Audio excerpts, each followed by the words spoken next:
Lou, Andrew, Lou, Andrew. I'm already out of control. This is going to be you didn't help me. Thank you. Great to have you here. And look, we've got her on board. We'll just go through who is and isn't here once we've had the opening karakia. Thank you, Ken. Appreciate that. Okay. Yeah, I'll just do the opening karakia. E te atua kaharawa. For my kia mātou tikaha. Ki te whai atu I ngā huarahi tika. Mō tēnei hui I tēnei rā. Tihe moriora. Thank you, Ken. Appreciate that. And it's great to have folk here. It seems we are a slightly smaller meeting, probably to deal with the apologies. Just to note that Susan can't be with us today, so she's a full apology. And Carol, our second independent, is currently en route, I think, to Wellington or nearly in Wellington. And once she's landed, we'll join. I think she's going to join, if I understand it correctly, Ken, by essentially without picture, because she'll be in the back of a taxi. But once she's found her offices and accommodation, she'll be with us fully, which is great. So with that, I'll move from the chair that we sustain those. Oh, sorry, is there any other apologies that I should be worried about? No? We're good. All right, Roger's online. It's always good to have Roger on. Okay, I'll move there. Sorry, did we have, I think you were going to second that for me, Lou. Thank you. I'll move that motion. All those in favour, please say aye. Aye. Those against. So just before we get to well, actually, let's just deal with it. Thank you, Claire. I will do it in the order that you've asked me to. Disclosure of members' interests. Are there any matters of interest? I don't be surprised if that was the case in this particular matter. I haven't been informed of any late items, Claire, Ken, no. Steph. I don't think there is. We want to try and reasons that we now come to the order of the meeting. I was just saying to Ken, deeply appreciative that we have reorganised the committee around the matters that are on the agenda today. It firstly came about because I think you guys, like all of us, starting to suffer getting close to the final lap before Christmas.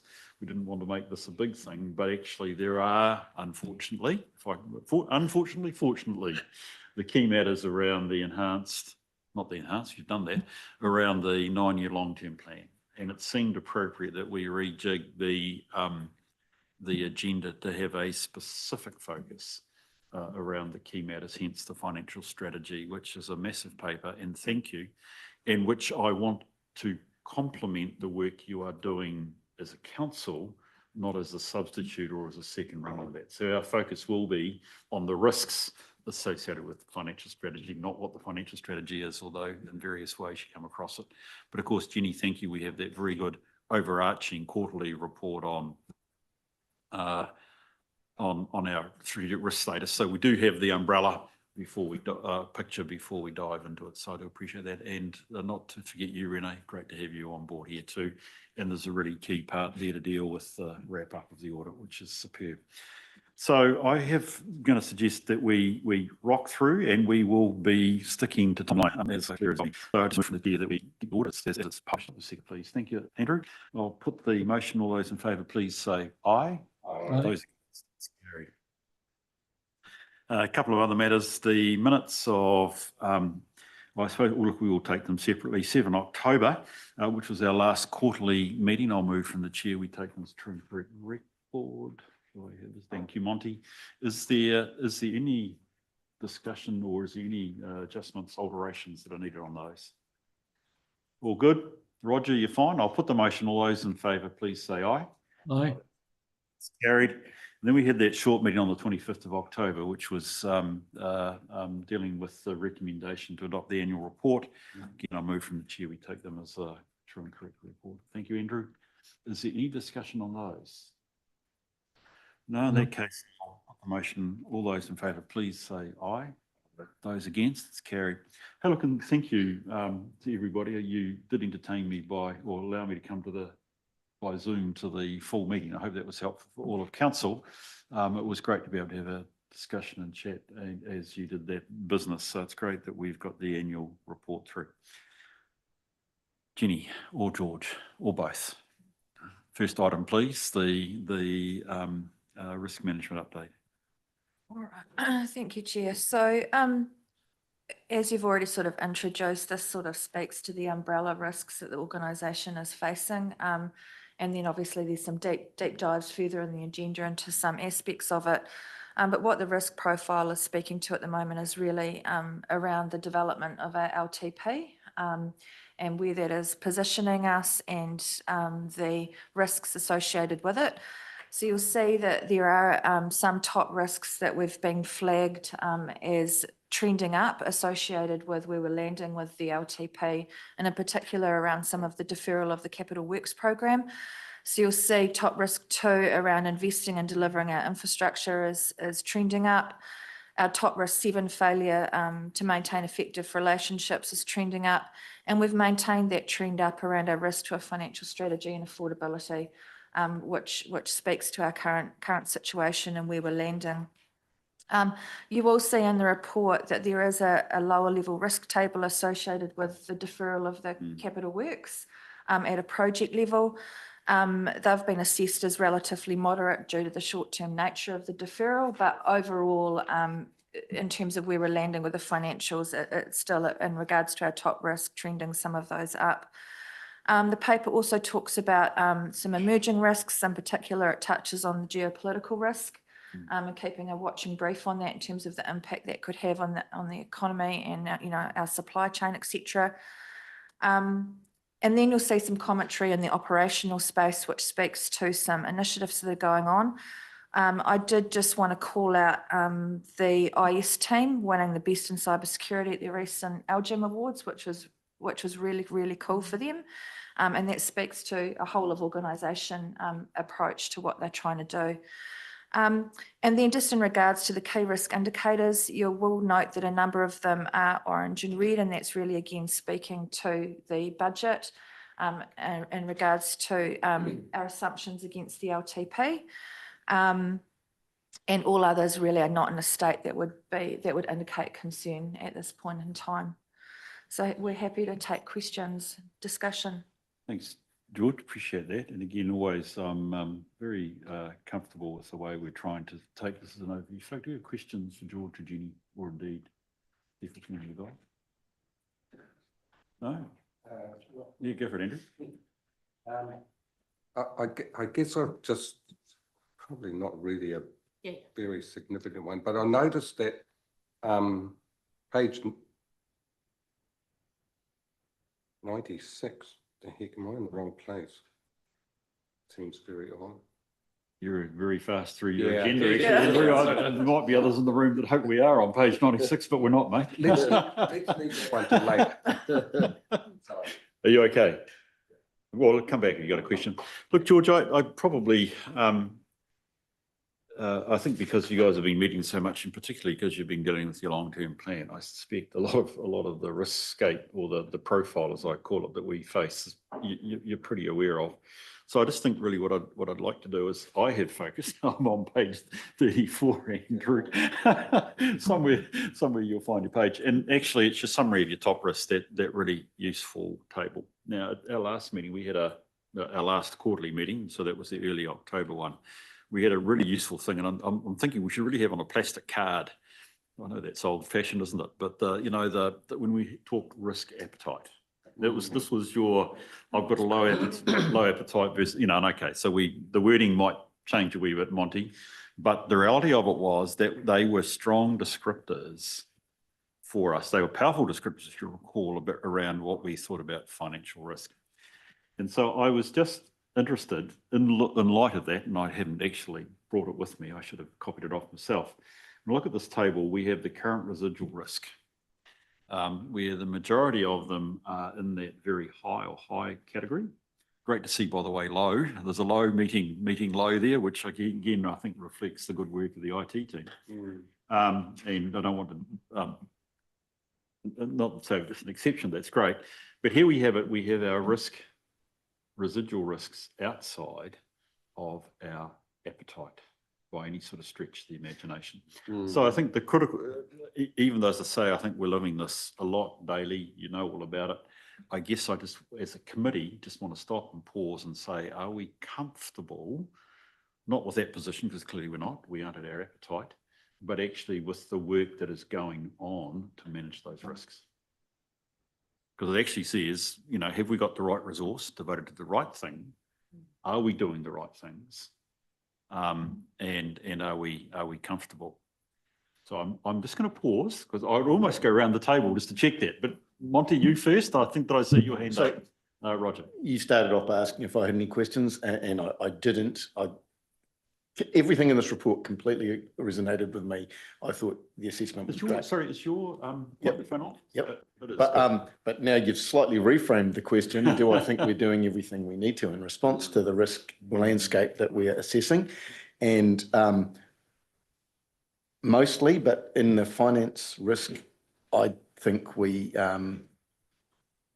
we need to do things a little bit differently, a little bit more. I raised this yesterday at Finance and Corporate. Yep. And when we do a deep dive later on, I suspect that would be the appropriate place to do it. But Yes. in response to your question, yeah, the financial landscape we're in is super tight now. Yeah. We're a long way through our LTP, so we're beginning to know what that's looking like for Yep. 9 years going forward. And it's staying super tight. If anything, it's getting even tighter. So yeah, I have some thoughts about financial monitoring and reporting, Good. sort of cadence, where it's going to audit and risk, finance and corporate, what we're reporting to whom at what time, Good. and I've been floating that. So you'd probably rather deal with that in a deep dive, I imagine. Look, I would, but let's just note that formally from the minute discussion, so to speak, that actually, I mean, I'd endorse that because in fact, when I got to the deep dive, I've got questions to raise about our monitoring, not suggestions, but I mean, they would very quickly become suggestions and sound similar to what you're saying. So I think what we're wanting to reflect at this point, George, is that, you know, we're acknowledging we're outside the appetite. Certainly with finance risk, there is the probability that there is more we should be looking to do. Of course, Steph, means now with you and Ken a discussion, do we have the resource to do that, which is the next thing. But then again, with our risk appetite statement, if these steps are relevant, we aren't going to trade off on doing that stuff. So that's a really key point to talk about. Roger, your hand is up. Welcome to the meeting. Great to have you here, buddy. Good, thank you very much. And yes, one of the things that I've been particularly pleased about with this LPT is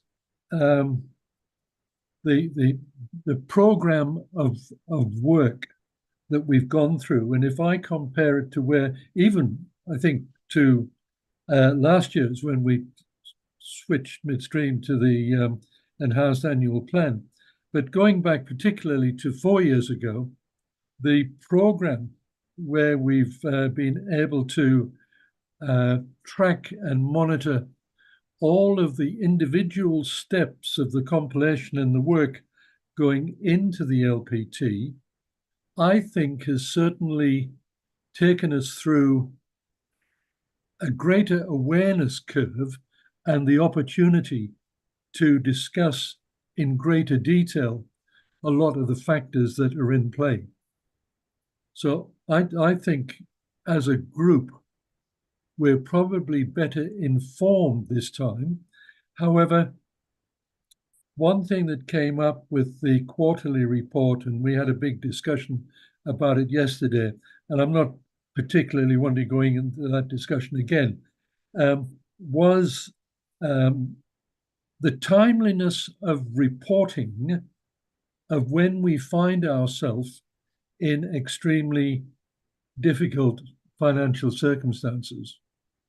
And I concur with Monty very much that I think that we need to look at our reporting system, because I don't believe that we're identifying the negative movements as readily as we should be. And I think that's a risk.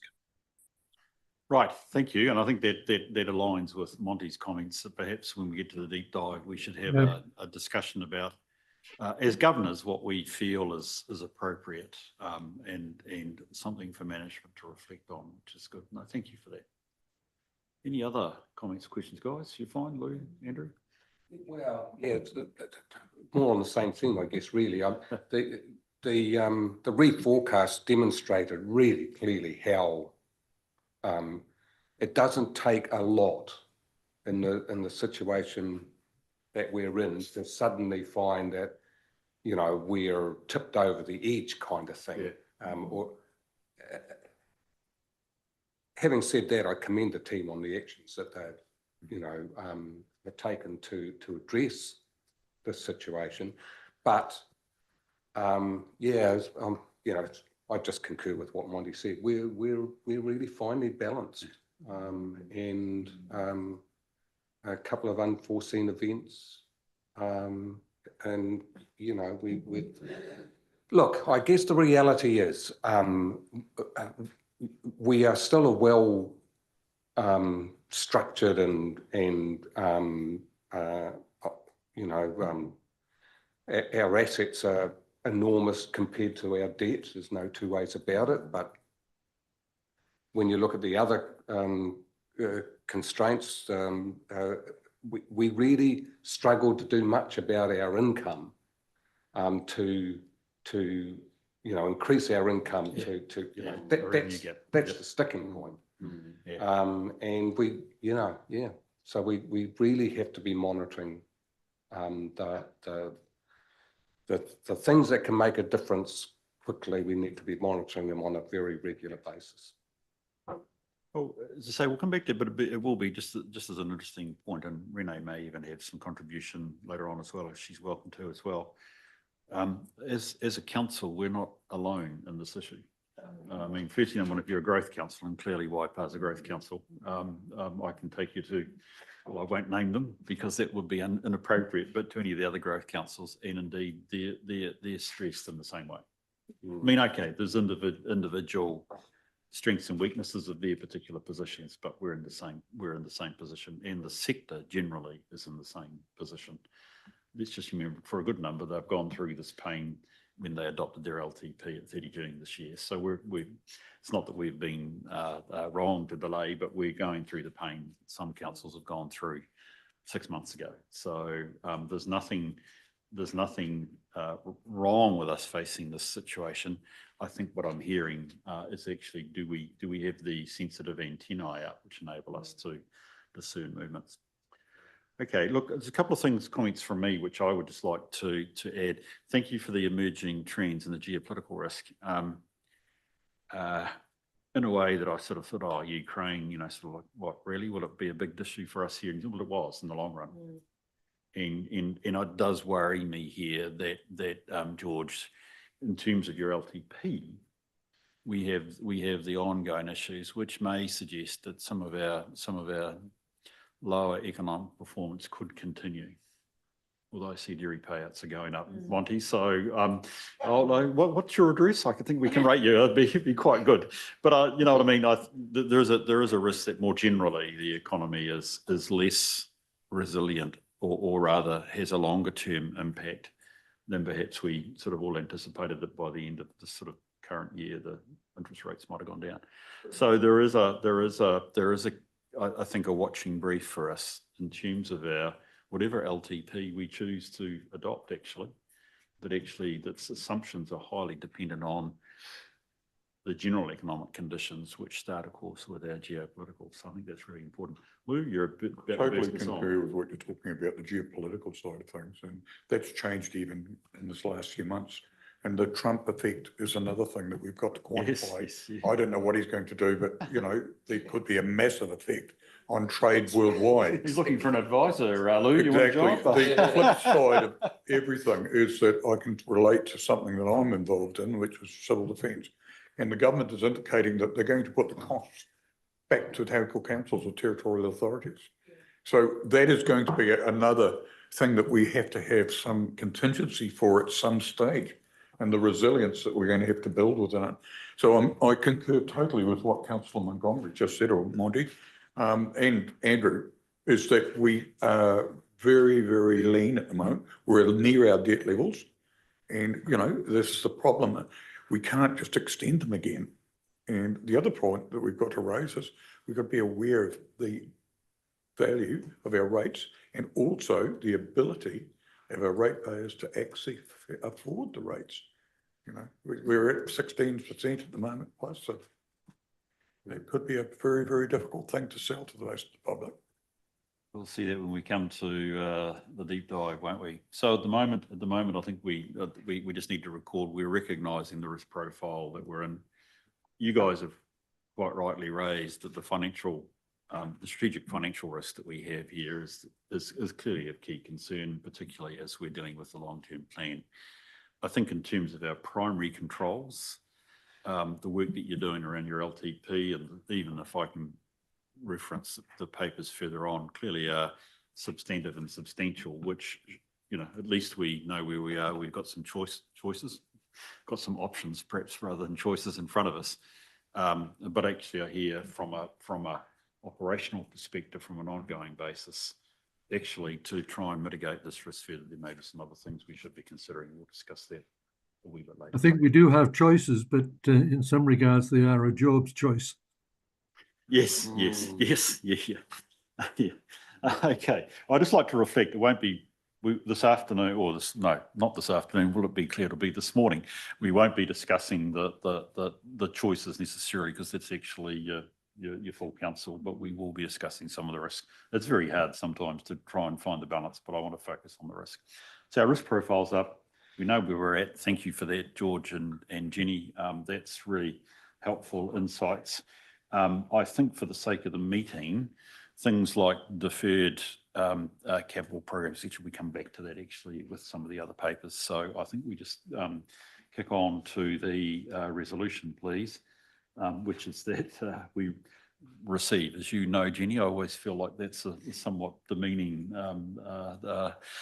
resolution with such good work behind it, but it's still relevant. I'll move in that direction. Thank you, Roger. Thank you, Andrew. I'll put the motion. All those in favour, please say aye. Aye. Those against, it's carried. The work program. Seems the right thing. Anything to further take from that? You guys? Yep. So I'll take the report as read and highlight the following points. The program largely follows previous years. We took into consideration the feedback from the ARC survey and have taken a look at the agenda with the chair. The update from group managers has been removed.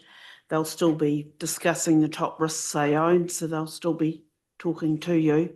There was a bit of duplication. And just note the timing of the September-October meeting for next year will be determined by our external audit and election timings. And December 2025 will be the first meeting of the new triennium. Happy to take questions. Brilliant. Any comments? Yeah, Monty. Just that group manager point, I'd noticed that was out. What's happening there? Are they, because I've found that really useful when the group managers have come and spoken to us. Has that been removed? You were talking about duplication. Yeah, can I speak to that, if that's okay? Look, this was me thinking a wee bit about the length of the meetings, Monty. And I said, look, we also get to see the group managers with the strategic risk deep dives. And that's a useful time. It's important that we do meet with the key risk owners, and they are the GMs in the business. Although I'd also, by the way, like keen to meet with the person that's also managing the risk, which isn't generally the risk owner. And I've said, well, I'm more or less comfortable that we have a good relationship with the GMs. That's the time when we can, in dealing with their major risk, we're doing our real work and we're hearing from them at that point. So that's why I suggested we took away the more open-ended discussion. I actually would hope with that, and Steph, you haven't heard this from me before, but I'd hope that gives us more time actually with Steph.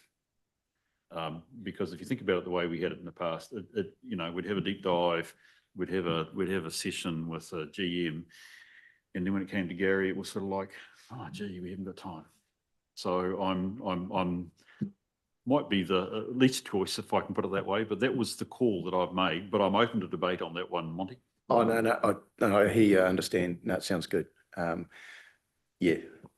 Let's see how it goes. I mean, look, it's not everything's always reviewable. But I do think, and I guess I bought into the argument, we need to reduce the total time we take a wee bit. I think we are probably thinking it out a wee bit. If only because you guys just do really good work here and we have great agendas. Okay, no, look, it works for me because that's focusing on the top risks too. Yeah. Because some of the GMs weren't really holding Yeah, really significant risks. Some were, so this way that's right. it That's what works. we need to see. Yeah, okay. In my view. And just had a second question. The capital works delivery updates, so they're happening like every quarter, basically. Thus far, they've always focused on like the sort of the quantum of capital Yeah, the delivery. flow through. Yeah. And I just wonder if they should be more focusing on like the inherent risks in the capital delivery. You know, we had a really good example yesterday in PX, so I won't say anything about it. Yeah. You know, contract risks Yeah. in these big capital projects. And I feel like we've had an underexposure to that and sort of an overexposure to just the delivery, the pipeline, you know, that we're behind. And that's even our key risk indicator is delivery of CapEx projects, which has never struck me as like a massive risk. It's like, it's not an organisation killer, whereas massive variations on these big CapEx projects, that is organisation killing sort of stuff. So I don't know, just that was my thoughts on that, but I don't, happy to be contradicted, chucked Ian's around. got a Yeah. comment on that. Yeah. So Monty, you may recall we do have as a standing item on the agenda two reports in the capital space. So the first one, as you've quite rightly said, is very much focused on the quantum of the delivery on the dollars. But then we do and this is when we move into PE. We obviously do have one that is focused on the risks. So it'd be in that space as where you're saying you want to see more discussion. I mean that report is is largely focused around quite a large risk table. So a lot of rows in that table. So look, maybe what you're articulating here is that if we can beef up that report and really focus on some of the key risks associated with those projects, rather than a really large table of risks across all those projects. Would that help? Can I just, sorry, I don't want to interrupt. Can I just add to the question before Monty responds, otherwise you have to respond twice. Just going on from there, my understanding is, are you looking for more of a how we deliver the frameworks that we're delivering under and how they're managing our portfolio effectively rather than the singular project level? So more at that, a single project level, so more of the portfolio level? No, I don't think so. No? No, probably the other. Yeah, it's You want to know if a contract's going. but basically if it's because I have that part of the agenda hasn't been especially useful, I don't think, thus far. Yes. Like, and I understand that we have the two reports. One is just sort of about delivery of CapEx, and the other is sort of identifying risks. But then things will come up, like some issue will arise, and I'm like, well, how come we didn't hear about that in audit and risk? Because someone in the organisation knew about that months ago. So I just wonder if it could be more useful. Yeah. And this goes back to your your new software for project risk recording and monitoring. I kind of wonder if it'll tie into that the organisation will get better at consistently recording, assessing project risks, and the capital works part of that will maybe feed through better. I don't know. I'm just asking the question. Yeah. I think I always say there are 4 key headings for a contract: time, cost, quality, and I use the word implementation. In other words, if we build something like a new museum, how do we live with it? Can we make it actually work and be effective rather than just being bricks and mortar? Those are probably the 4 things that in any of my sort of broad contracts, I like to know. In some sense, a red, orange, green assessment against those sorts of 4 characteristics, or however you want to define it, would become important with the reporting of the very high risk contracts to our committee. I think would go some way to what you're actually saying, Monty. Because that would give you a sense then of a particular project, the upgrade of a wastewater treatment plant, time, cost, quality, implementation. Yeah, and I mean, as a general rule, risks that have, the residual risk is very high is getting reported here, right? So, because we're not going to get reported every capital project, but maybe, yeah, the ones that are getting out of shape early, where the residual risk, and yeah, like, I mean, your 4 headings would work for me. If any of those are getting out of shape, report early. Can we leave it with committee?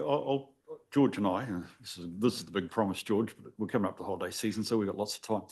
I got a few other examples we could look at just in terms of that reporting. Just 2 questions though, as I go into that. One is, you have an infrastructure or an asset committee or something? I mean, Yep. we want to be focused on risk, by the way, guys, not doing the work of another committee, firstly. So George, I want to be careful that we don't just ask you to replicate something that is there. And secondly, our risk escalation processes has meant that the table we have received has brought to us the very high risks associated with, or extreme, I don't think we've got any extremes so far, that are associated with individual projects. So I think we just need to think through that escalation process. Do we still have a role to perform there, along with the more sort of contract-based ones? Is there something going AWOL? If you're happy to leave that with me and George and Ken and Co and Jenny, I'm sure we can come back with something that's important. The open one on the flow, though, Monty, to me is really important relative to our financial strategy. Because delivery on CapEx is delivery on levels of service. Or if it's a renewal program, it's protection against degradation of our asset base. So I think you do it in the quarterly report, actually, Jenny, which is actually how are we going against renewals? Those are really core financial strategy, infrastructure strategy, delivery issues, which to me are risk issues. Because we don't deliver on our capital program, it's helpful because our debt stays down, but actually we aren't doing the right thing. So I think we've got to get ourselves right on that too. So we'll have a look at that. I'm sure there's something that we can do. Renee, I got you here. Audit arrangements letter, please, in March. That'd be great. I know that's probably on your mind. That's really great because it feels like a normal year. I know you've got the LTP audit, but having said that, it feels not too bad at all. And on the more frivolous end, you better allow the chance for me to take you to the pub after the September-October meeting, because it'll be my last. Right, okay, can we move? Pardon? Might be yours as well. Oh, okay, so we're all shouting at each other. Okay, that's okay, right. Well, we'll take a sweepstake then as to who's at the highest risk, because they'll pay first. Is that right? Okay, right. Can I move to the recommendations, please, which is that we approve the plan? I'll move it. Do I have a second? Thanks, Andrew. I'll put the motion. All those in favour, please say aye. Aye. Those against, it's carried. Thank you. Right. We're into the management report. So firstly, thank you to the audit team for being here, but I suspect I need to ask staff to lead off, and then we'll oh, yes, Yolanda, I knew I was looking for a different face to the one that was here. Welcome to the table, Yolanda. Thanks for being here. Thank you. In your hands. Good morning, committee members. This is a submission of this year's management report. We received it from Audit New Zealand after finalisation of the annual audit. So I think I'll hand over to Renee to just talk us through key points that she wants to highlight. Brilliant. Look, there are a couple of matters where I think you're probably less convinced by the recommendations, so we'll come back to that. But Renee, again, welcome to you and your team. Open to your comments, please. Good morning, everybody. Thanks for having us. I think just a little bit on the year, we had a bit of a debrief at the office a week or so ago, and there's one word that's kind of stuck in my mind out of that meeting. It was a relentless year. 2024.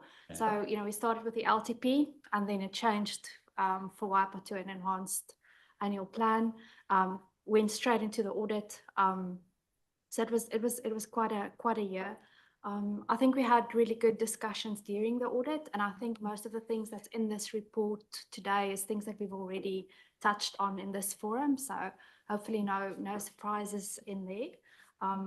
So next year, just looking at next year, so we've got the LTP, you have your water service delivery plan, and then we've got the annual audit again, just to note that those three things are gonna, the timelines overlap. So it's gonna be quite hectic again, and we are going to plan as well as we can to get through that.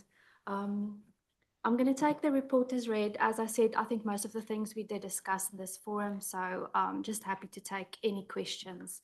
If there's any areas that you want to highlight, we can let's have a discussion. Thank you.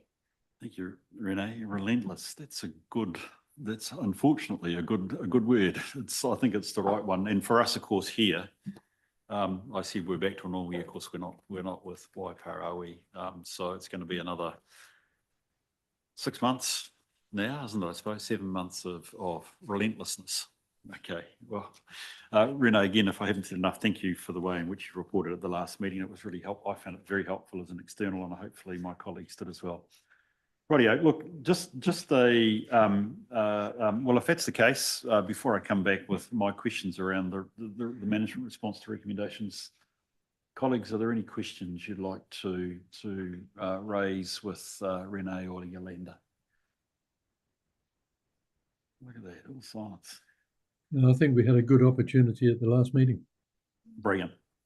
Can I look? I'm going to ask. I mean, this is just me being an old accountant that can't remember what is an elimination control account. Yeah. Sorry, can I ask the dumb question? But in this case, I am dumb. I don't know what an elimination control account is. It sounds a very interesting place to journal into. We might use it for something or other else. It's an automatic system account. So because we use different sub ledgers, so we've got an investment ledger, we've got a loan ledger, we've got a project ledger, and then the general ledger. When you post something, let's say to a project specifically, it needs to feed into the general ledger, but that happens automatically. So it should be an account that's only used for system generated journals, but this specific account, it was open for manual journals. Sometimes it's not possible to fix it with a normal journal. So we have closed that down. We'll have to find another way to fix that journal should it occur. If there's an error on a purchase order, that's what we used that account for as a manual journal, but we've locked it down so that it's just a system generated journal going forward. Probably you need to take me for a correctional training somewhere later on outside the meeting, but what gets posted generally to the elimination control accounts? Renee?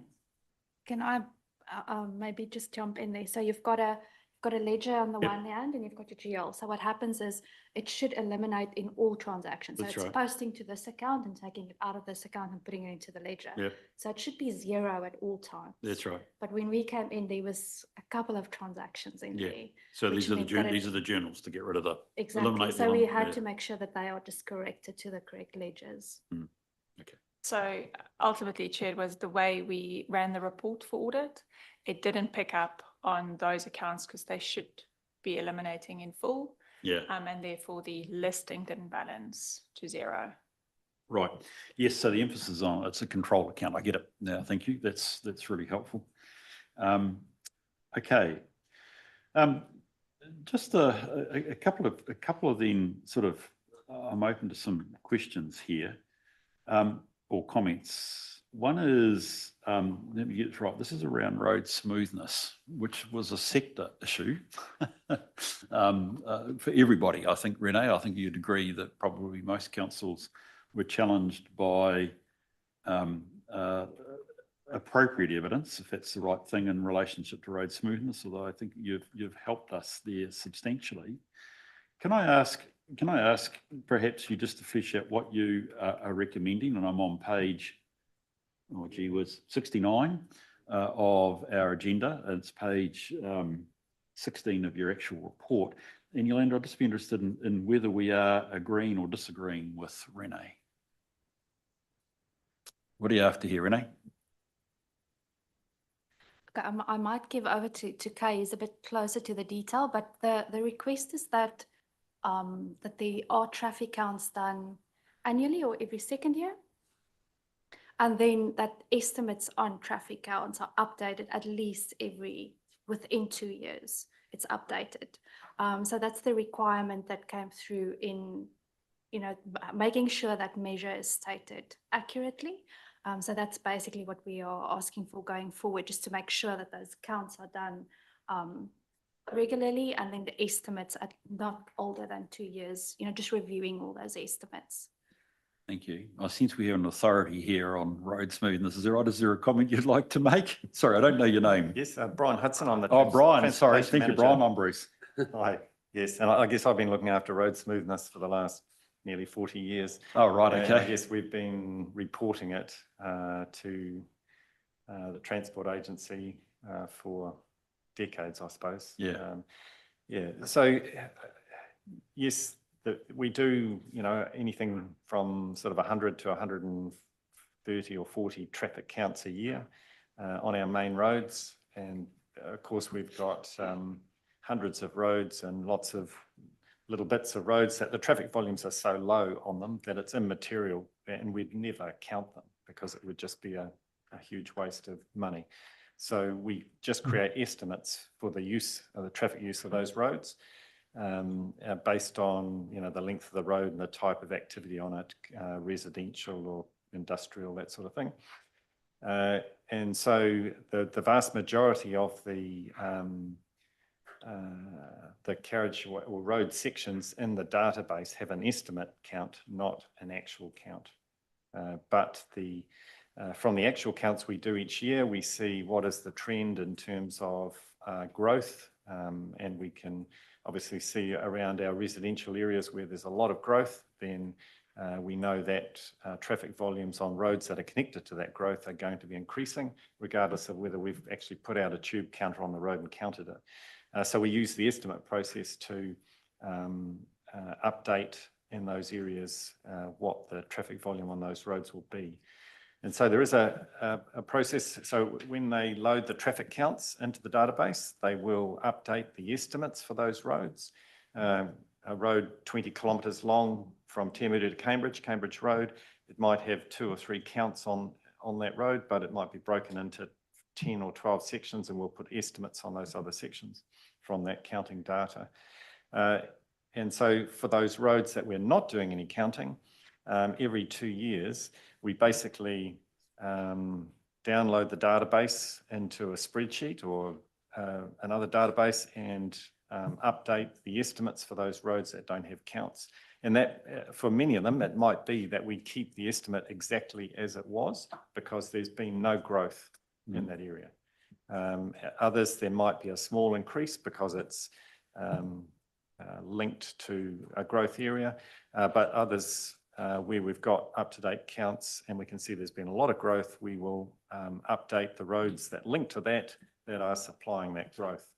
And so that process is reasonably thorough, and we have been doing it every 2 years, although in the database there was an error when the estimates were downloaded and updated and then uploaded back into the database, and the actual date for the estimates was not, for the latest estimate was not corrected.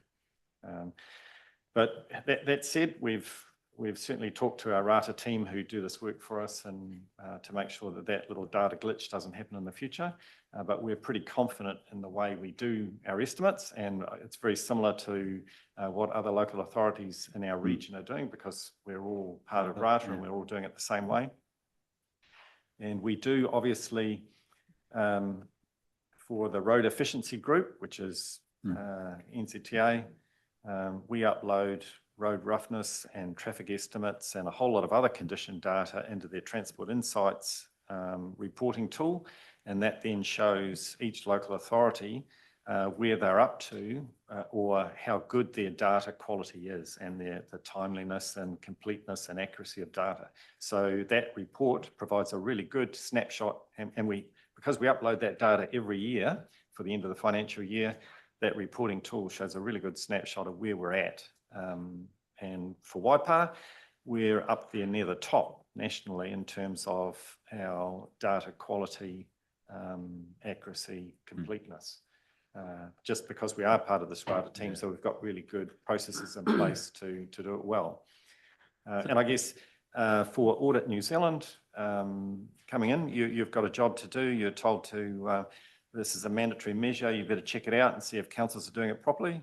But certainly for me, the starting point would have been to look at the reg and the insights data and see how councils are doing it, and that insights data would give you a really good picture of where councils are up to. Yes, so could certainly save you some time and effort. Thanks there, Brian. Look, that's what I sense here is, I'm about to say the root cause. I don't want to be quoted on that. What I sense here is the DIA link, okay, because they've made it a mandatory measure. Now, I'm not criticising DIA for that, because it's a, well, actually, I was around when these were created, to be honest, and I think the sense level of service that I would expect as a user of a road is it's a smooth road. So I've got no trouble with it being a mandatory measure. The issue, and I read it in your response here, is that clearly DIA have latched on to an NZTA-based system. And so essentially your argument is work through the NZTA system in terms of auditing against the measure. If there's a problem with the way the NZTA system works, it's going to affect all of us. It's for the auditors, and I mean this for the audit office, not just for Audit New Zealand, to tackle the NZTA system. Correct? I think that's essentially what we're saying here. Yeah. Does that resonate with you at all, Rena?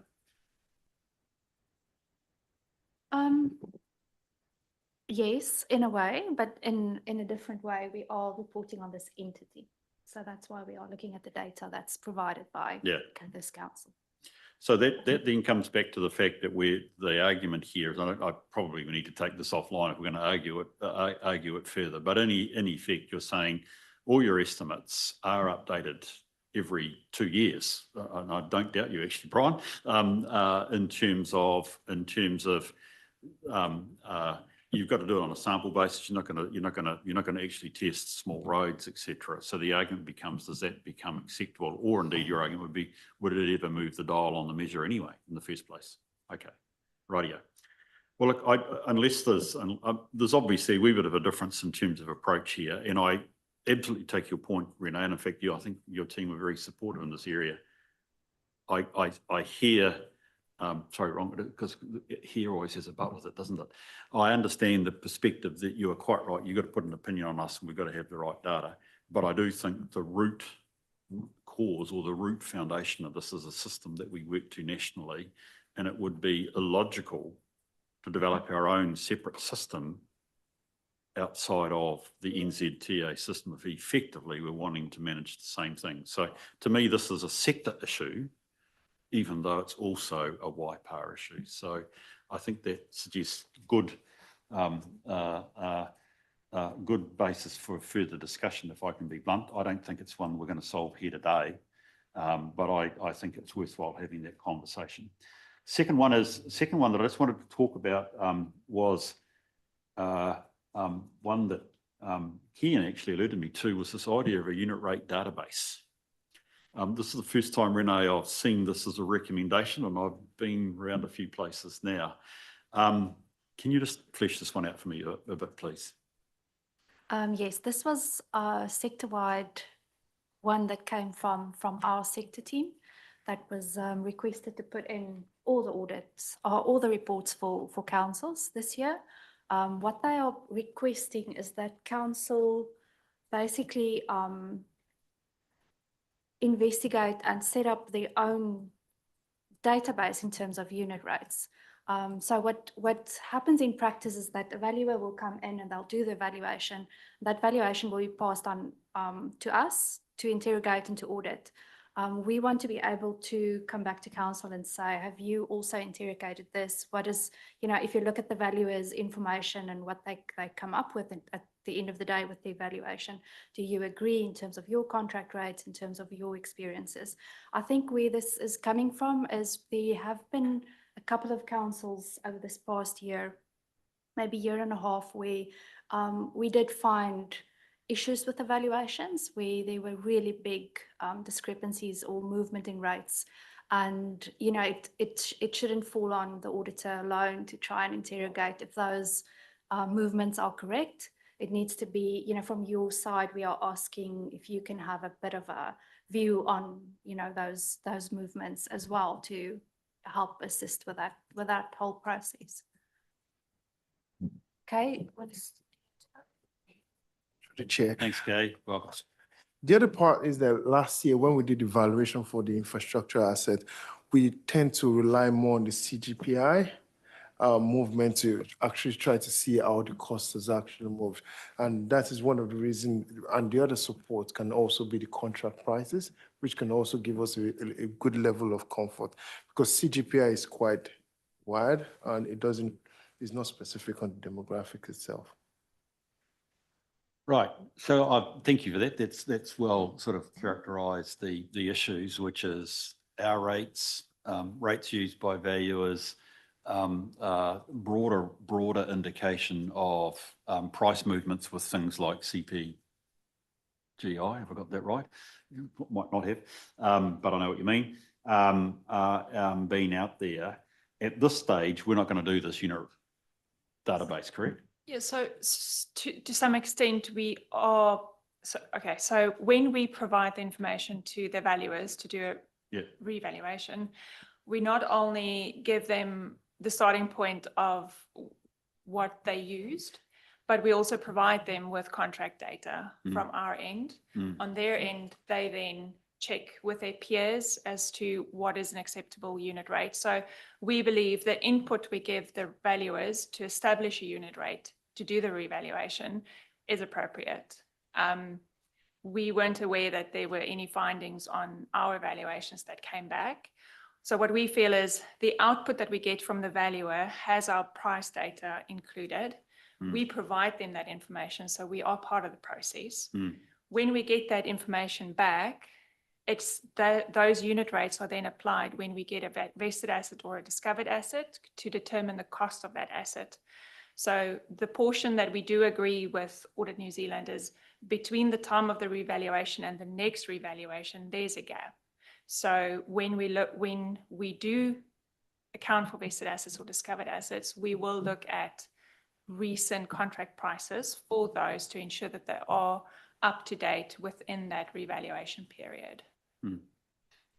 And also we do a fair valuation each year on our asset systems where we are using things like CPGI to work through, are we still within reason? Okay. Rena, I'm tending to agree with Yolanda, to be honest. I think this is again another sort of sectoral issue. I sense a unit rate database may be something that a few other councils will be receiving as well. And I think this is a broader issue around valuations, which is making the whole area more expensive, it could be blunt, to comply with. So I'm comfortable with the position you're holding at the moment. Yolanda, if I can say that in front of you, Renee, not because I don't want to have effective valuations. I absolutely agree with A, your focus, and B, our focus on good valuations. But at this stage, I'm comfortable with the position that we're holding.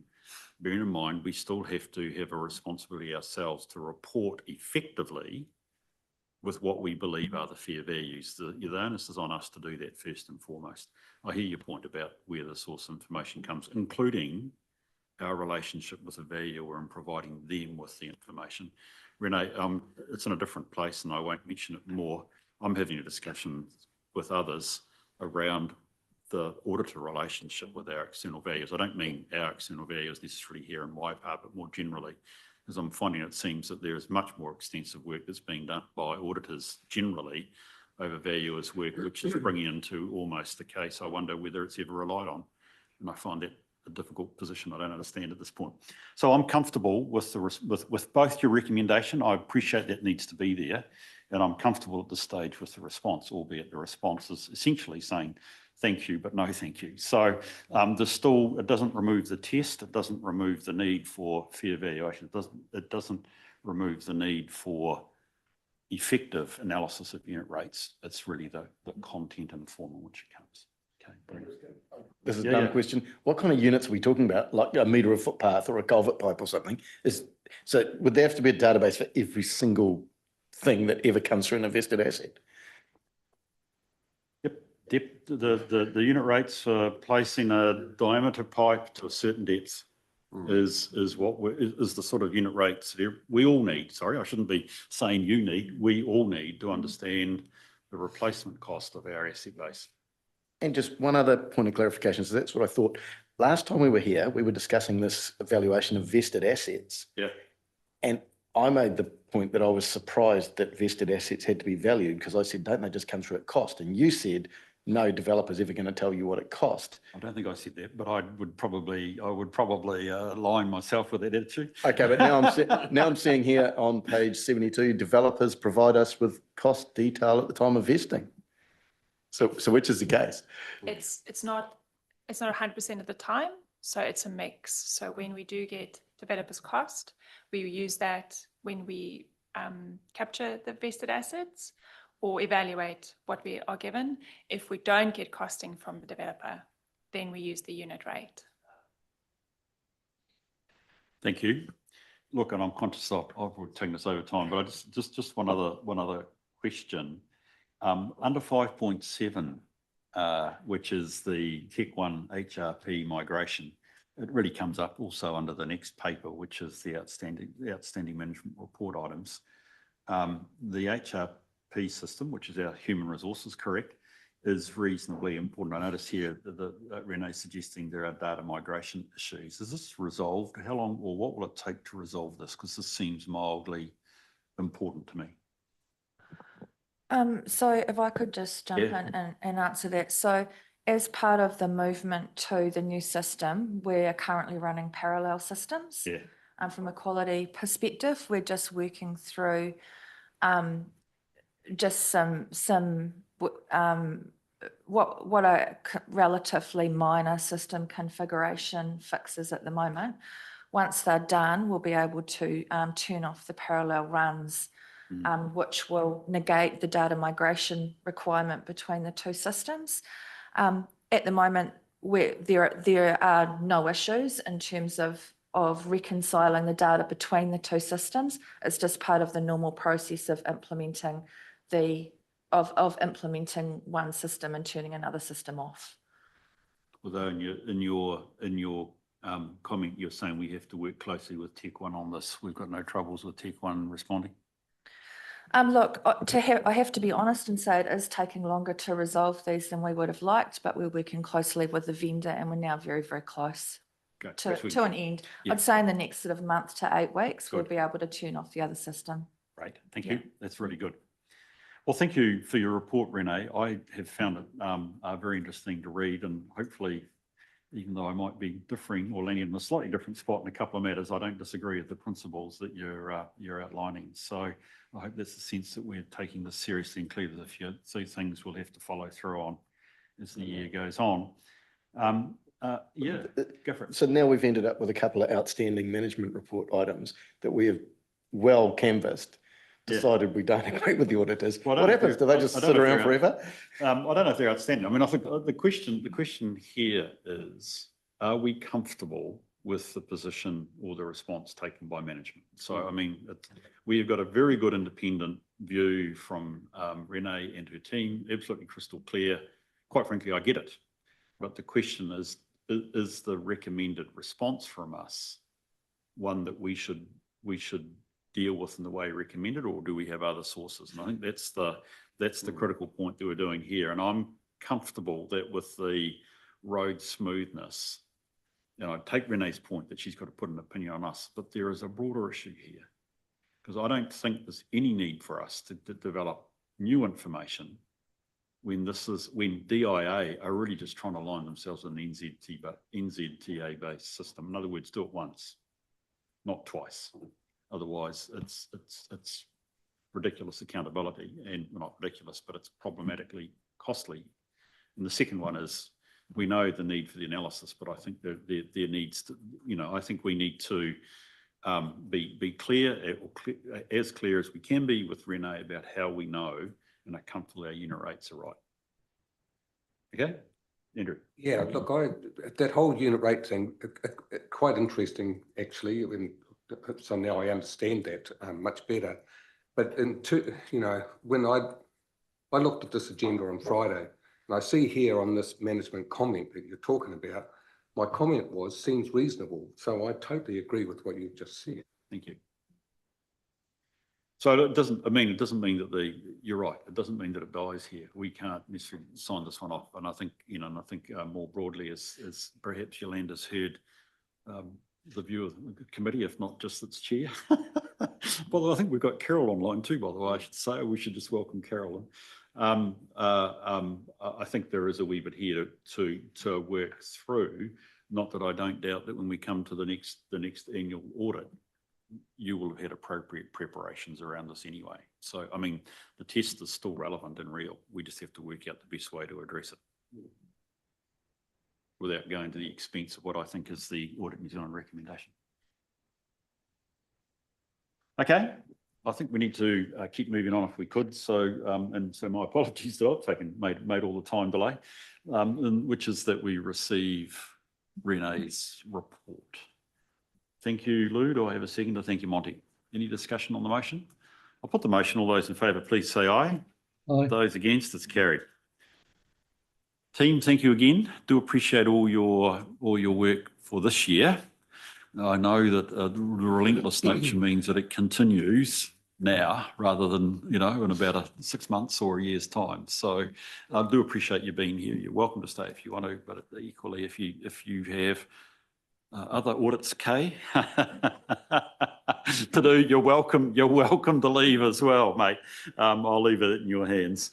Yolanda, could we deal with the outstanding management report items, please? Thank you, Chair. I'll take the report as read. Just want to note that 3 of our outstanding matters have been cleared by Audit New Zealand as part of their 24J audit. And a couple of, you'll see in the report that we just had a look at, there's a couple of ongoing matters that we are still working on, the commitments, the cutoff, and the vested assets continuing process.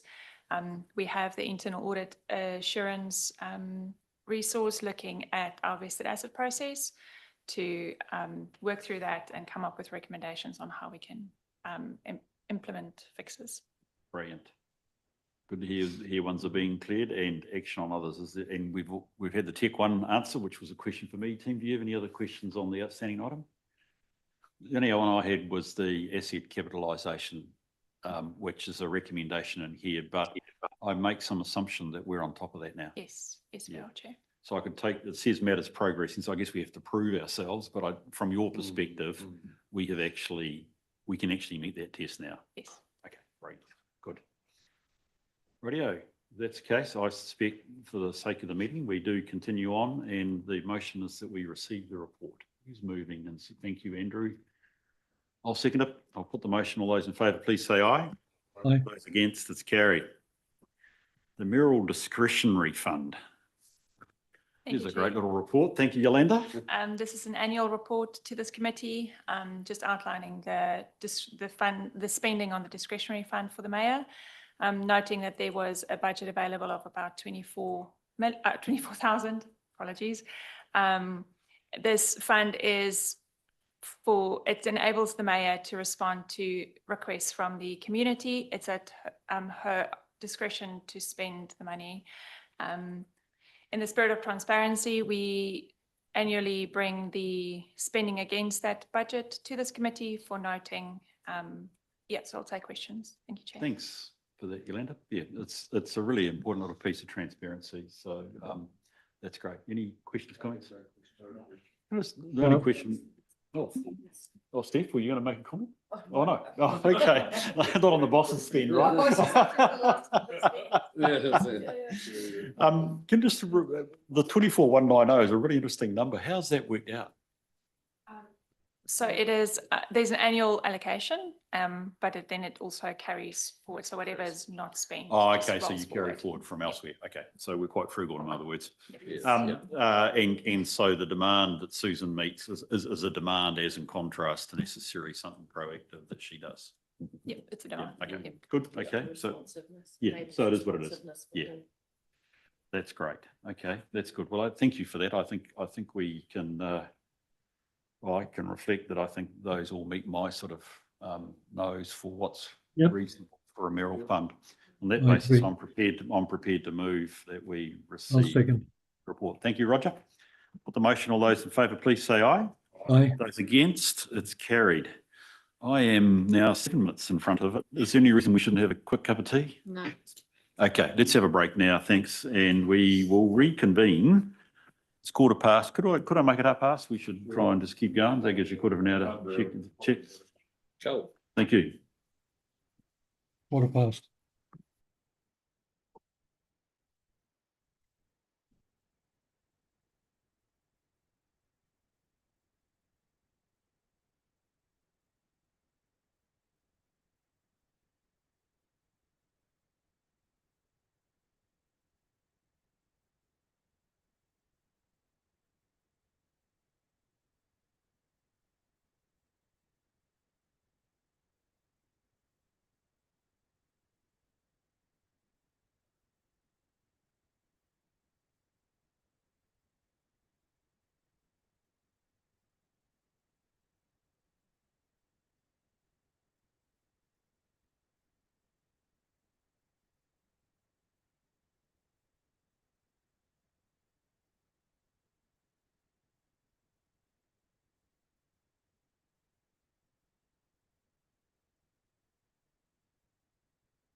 Hello, Carol.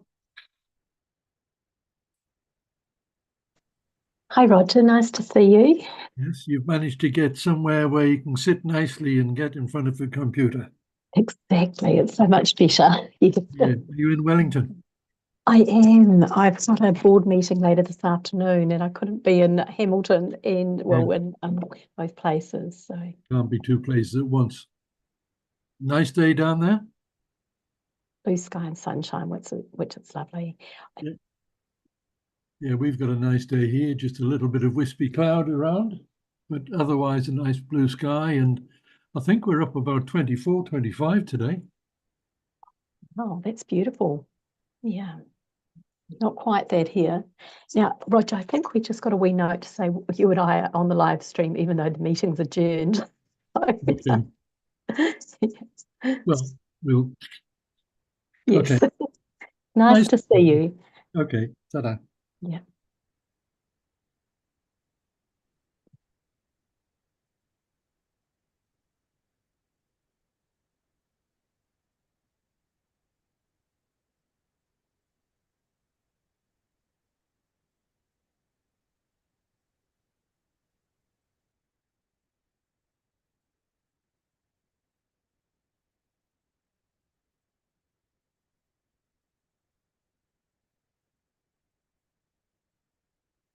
Let me know, please.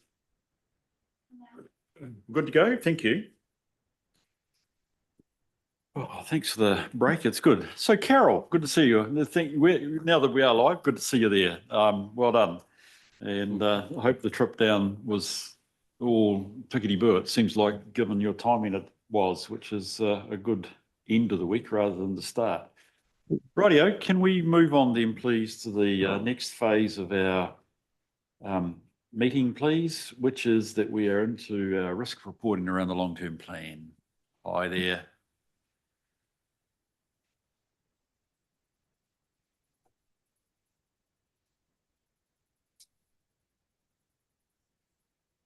G'day, how you going today?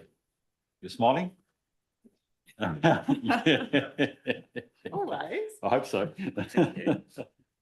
So yeah, just an update on the risk reporting for the LTP.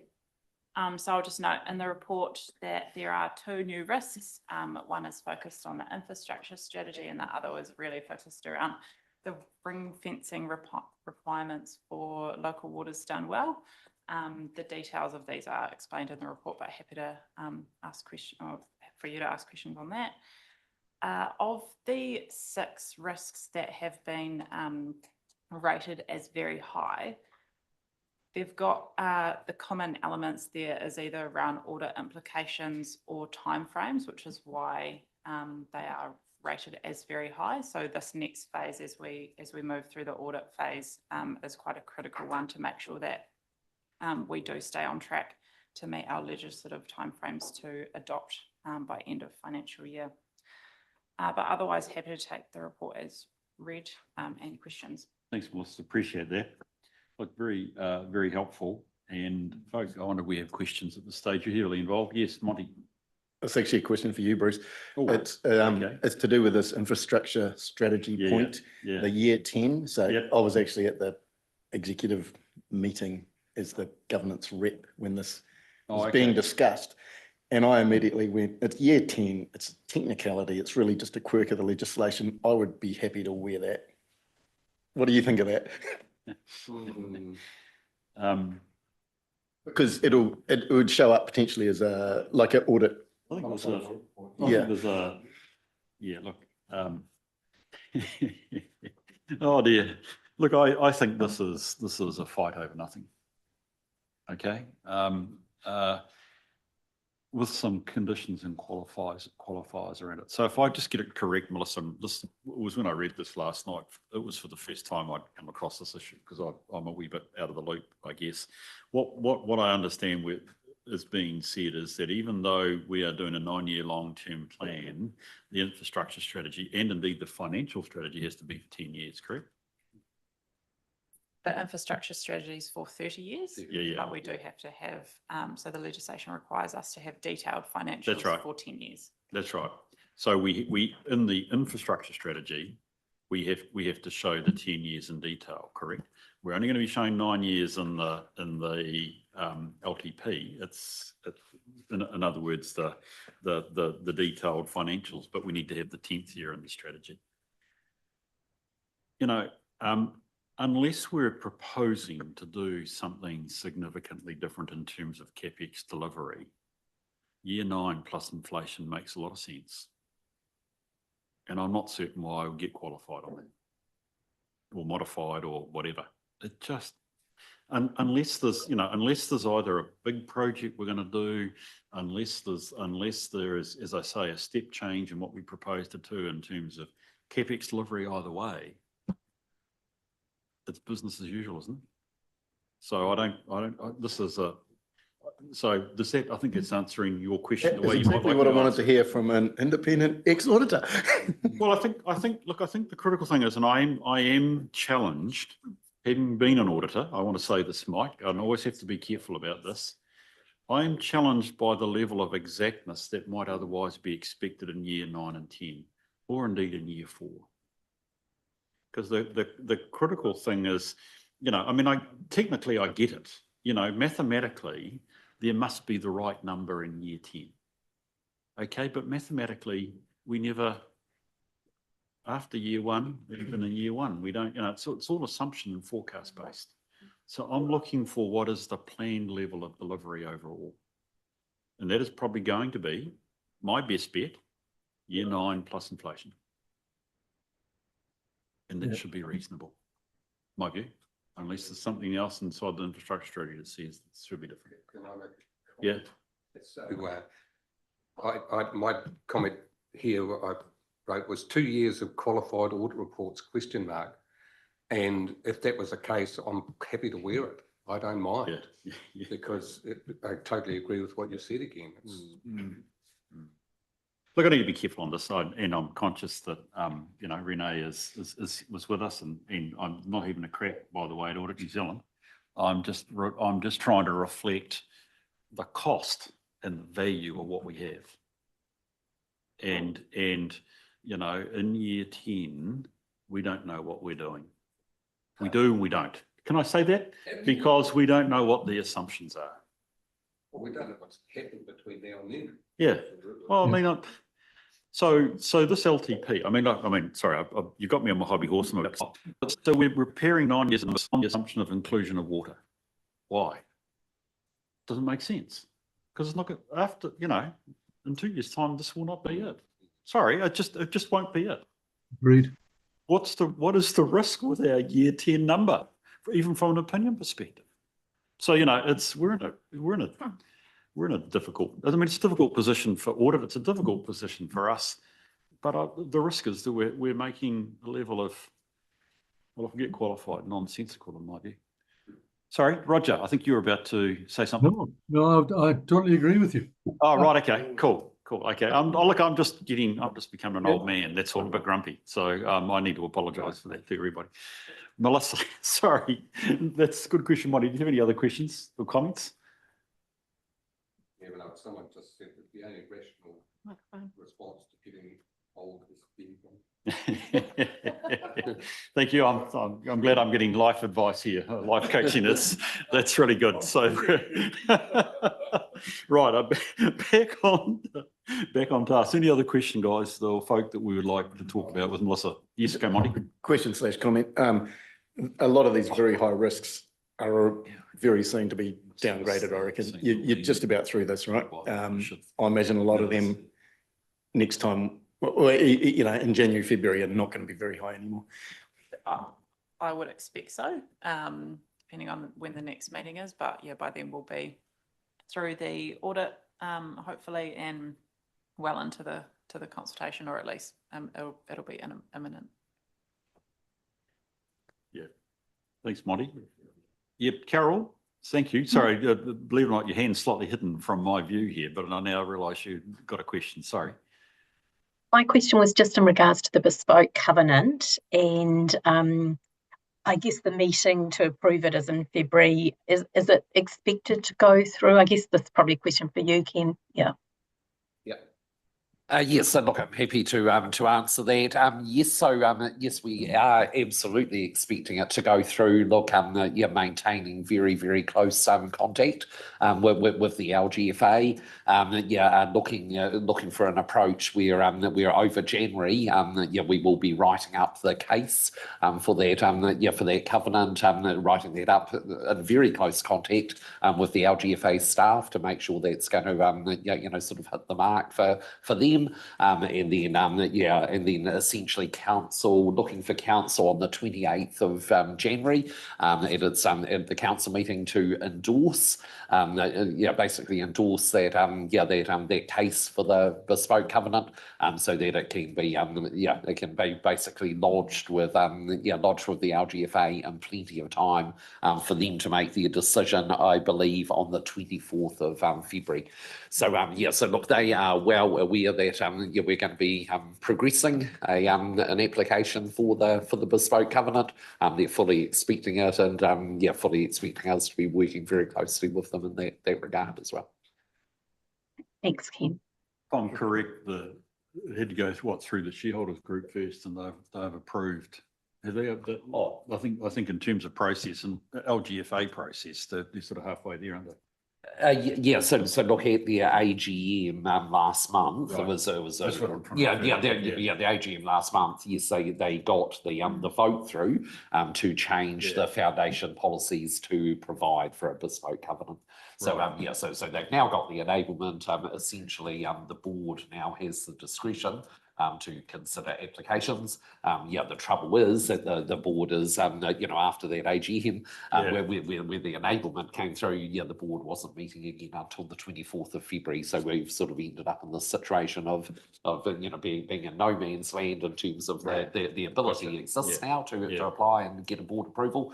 But there is no available board meeting till the 24th of February. Right. So the critical risk still remains, therefore, and you've got this in the very high, which is that we're planning on 350 without knowing whether our application can be successful, because you need to have the LPT done, your consultation document, yada, yada, yada, yada. Okay. Yeah. Brilliant. Yeah, but Sheila, I think the key thing is, yeah, you know, there are some mitigations, you know, around that.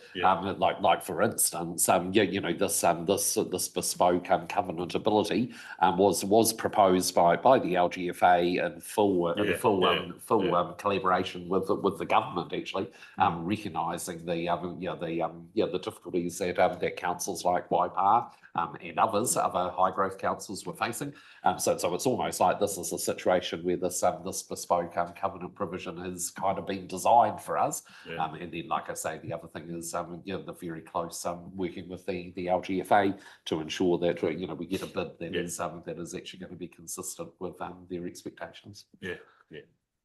So we do have it very high, but in reality, it must be cooling a wee bit in terms of our sense of exposure. The risk rating is just a reflection that we aren't the decision makers. That's right. And it's, I get it's really around the timing of that decision. It would gotta have wait for the final significant whistle, didn't impacts, you? but it was kind of a difficult one to rate for those reasons. Brilliant. Thank you. I've got to say the council have been kept very well informed all the way through. Thank you. Good to go. Just one quick question to us, Ken. I didn't realise it's only for Division 1 or Tier 1 councils. How many councils would be involved in that? Is that all of the Tier 1, or, because as I heard from Bruce earlier, a lot of Tier 1 councils are experiencing exactly what we are. So are most of them involved in this or not? Yeah. So look, the LGFA. I mean, I don't know exactly, but yeah, the LGFA have indicated that they think there's around 4 or 5 councils was what they described it as, 4 or 5 councils that they are expecting to, in relatively near future, be applying for this bespoke covenant. So you know, with us being one of the 4 or 5. Yeah, but I sorry, I can't tell you the names of those councils. I could guess some of them, but there's probably inappropriate. It's probably inappropriate in a public forum to be indicating that. Yeah. Gives us a lot more credulence as there's more than one council or 2 councils. So you've got a number actually applying. That's gives you a bit more surety. When we get to looking at the deep dive into the financial strategy risk, which well explains Waipa's position, you could almost take that as a template for a number of other growth councils around the country, Lou, in that sense, if that's any comfort. Thank you for that question. Carol, is any other questions for Melissa? I was just, so look, they've actually covered off probably the 2 or 3 they had, other than, I just noticed the closed one, which was the auditing of the consultation documents, supporting documents prior to the confirmation of the bespoke covenant. You've closed that. Perhaps just why? I was interested in that. Is that because the audit won't happen before we know the bespoke covenant position? The 350? I'm on page. I think it's just a timing thing. Yeah, 90, I'm on 97, by the way. Just under the title closed risks, the following risks were closed as they are no longer pertinent. Bottom bullet point is auditing the consultation document and supporting documents prior to confirmation of the bespoke covenant. George, you can't remember why we closed that one, can you? Oh, you Here we are, Renee. It is a timing thing. Yeah, I So figured it was timing. auditing of constant supporting documents. Are we're prior anticipating to- the audit commencing prior to hearing from the bespoke? Yeah, I think this has basically been superseded by the other risk that we talk about in terms of the bespoke covenant and the register, Oh, from okay, my rightio. understanding. Yeah, which would I include think- the subcategory of the audit. Yeah, impact. which the flavour of the risk had Yeah, changed. So yeah, we okay. closed this and opened the other one. Yeah. Okay, right, yeah. Yeah. Good.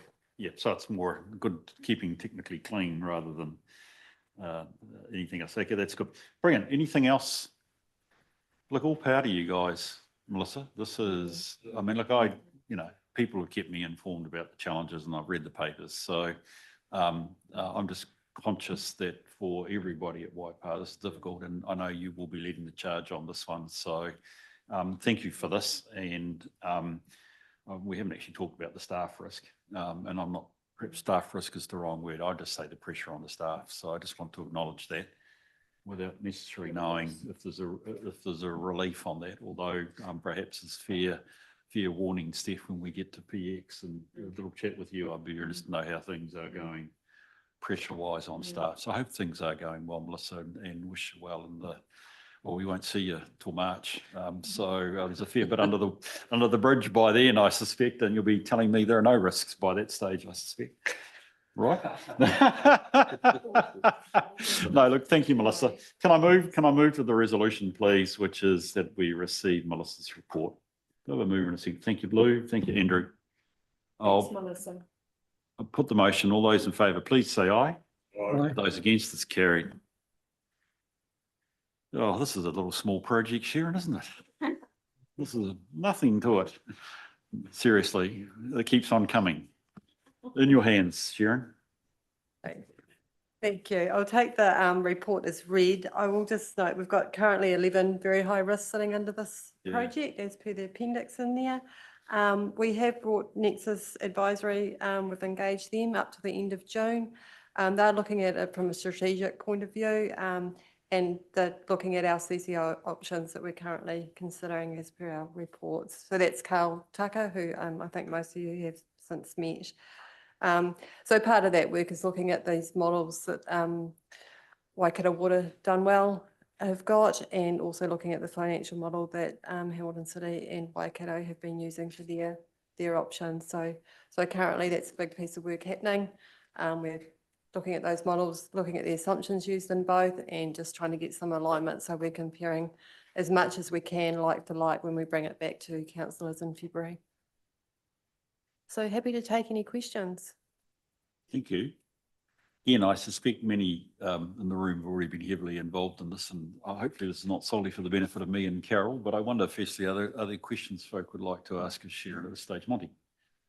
I've just got one risk that I'd like to discuss on this. I was contemplating this on the way in. I think it's adequately dealt with, but just worth canvassing. And it's what you were just alluding to at the end about the Waikato Water's Done Well and the sub-regional Hamilton option. This came up a little bit yesterday.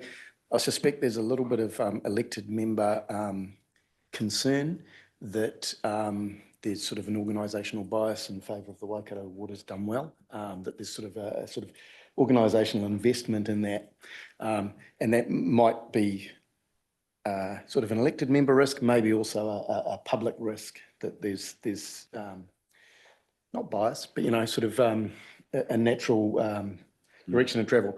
And just want to guard against that. So, Steph, you answered this yesterday pretty clearly. I thought that it was relatively more recently that the elected members had very directly asked for the sub-regional Hamilton model to be pursued with sort of equal vigour. And Sharon, you've just alluded to it now. But yeah, look, it is a risk. It's probably not very high, but it's something I think you want to be remain conscious of, both for the elected members and our population. Okay, so before there's any comment, can I just reflect? And I probably should. I mean, Carol, I'm going to say, of course, I chair Hamilton, by the way, Audit and Risk Committee. So I just think it would be worthwhile noting that I don't have any trouble being involved in the conversation, just as I've been involved in the conversations with Hamilton, including the position of other local authorities within the region and sub-region. So I just would like to reflect that, but I am comfortable that we continue the conversation. And Carol, without being rude, I suspect we should just note your engagement with Hamilton as well. Yes, thank you, Bruce. You're comfortable to stay in the room, as I am, Carol? If members are comfortable, yeah. Brilliant. Okay, thank you. Okay, any comments on that, Sharon or Steph? I'd just like to respond in regards, I think we're putting in a really robust process and Carl working alongside him. So we're looking at both options the same. You know, we're just trying to, part of that model work is looking at those options, looking at the assumptions that are different, we'll bring back to the workshop in February. So yeah, we're keeping, like from a staff perspective, a very open mind about which way, like we're just looking at both options very clearly and all the pros and cons of both financially and the other work going forward, which will involve those options. So yeah, a big piece of work, and but we want to give the right information back to elected members so that they can make that decision. So as much as we can. So can I just check that I've interpreted that correctly? You're essentially saying that that Waipa, and I find this understandable, are approaching both of them equally in the sense of, because I mean, you talk, I know you were trying to perhaps qualify the word bias, but in a sense, we're going to end up with having both options having been adequately thought through. From the through the chief. So from the meeting that we had when we put up the Waikato Water Done Well Heads of Agreement and agreed on there, part of that resolution was to, alongside that, work with the sub-regional option, right, and to work both those options out and bring back to elected members. First workshop will be the 4th of February next year. So yes, definitely both those models are being looked at the same time at the moment, and we're just working through that process. Thanks, Sharon. Thanks, Monty. Roger, get your hand up. Yeah, thanks, Bruce. Yeah, probably a little bit of the questioning was by me at that meeting, in terms that I was reflecting a view of some of the councillors around the table that we didn't seem to be getting the same level of information on the local model as we were on the Waikato model, and we just felt the need for there to be more sharing of information on that, the local model, the Hamilton City Waikato. And Steph answered that yesterday. She may like to share the position that she shared with us yesterday. Thanks, Steph. Are you comfortable, or is that? Yeah, absolutely. Yeah, I think these are really important conversations to have. It's a bit like the Melbourne Cup in a way. It's all about timing, you know, where you are on the racetrack and who's going to get to the finish line. So the regional model was commenced, as I understand it, about 18 months ago, where the Mayoral Forum asked for that work to be done. And so there was deliberate and process resource capacity applied to that. In July, August, Bruce, you'll tell me which one. So it was after I started, actually. So it would have been the beginning of September when HCC announced that they were going to pursue their own model. and stepped out of the regional collective working group of chief executives and openly said at that point that they needed to focus on their model, and just from a bandwidth perspective, not out of care or interest for the region, but at that point in time, didn't have the bandwidth to stay in running two models. And they went about building their team and doing the work that they did. Subsequent to that was when Watercare announced that they were going to withdraw from the contract of provision of service to the Waikato District Council. And at that point, the Waikato District Council had to work through its process. Then they openly said that they were going to look at one of their options was to join with Hamilton City Council. We were firmly continuing to do the work in the regional model. Again, bandwidth issues for everybody, but we know where we have to have done the diligence on a couple of models to meet the requirements of the legislation. And as Sharon has just really ably said, brought to you where we got to with the heads of agreement. And at that point, you gave us the direction to say, could we have a look at the sub-regional model? So since then, we have equally built our capability and capacity to be able to do that. So because now we're in two spaces, it's only ourselves in Waikato District who are looking at both models. So we have built our team up using Carl and Raquel, and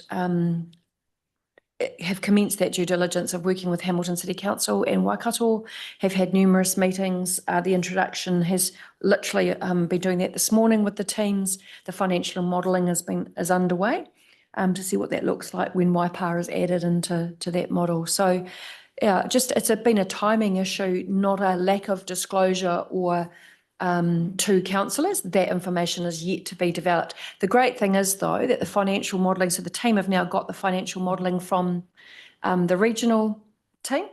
And of course, there's still some councils making the decision about whether they will join into the next stage, sign the heads of agreement and indicate which stage they want to go to or when. And so that financial modelling will shift and change over the next 6 to 8 weeks while that still lands. And at the same time, we'll progress the financial modelling. But I think Sharon's point about assumptions, interrogating assumptions, are they the same between the models?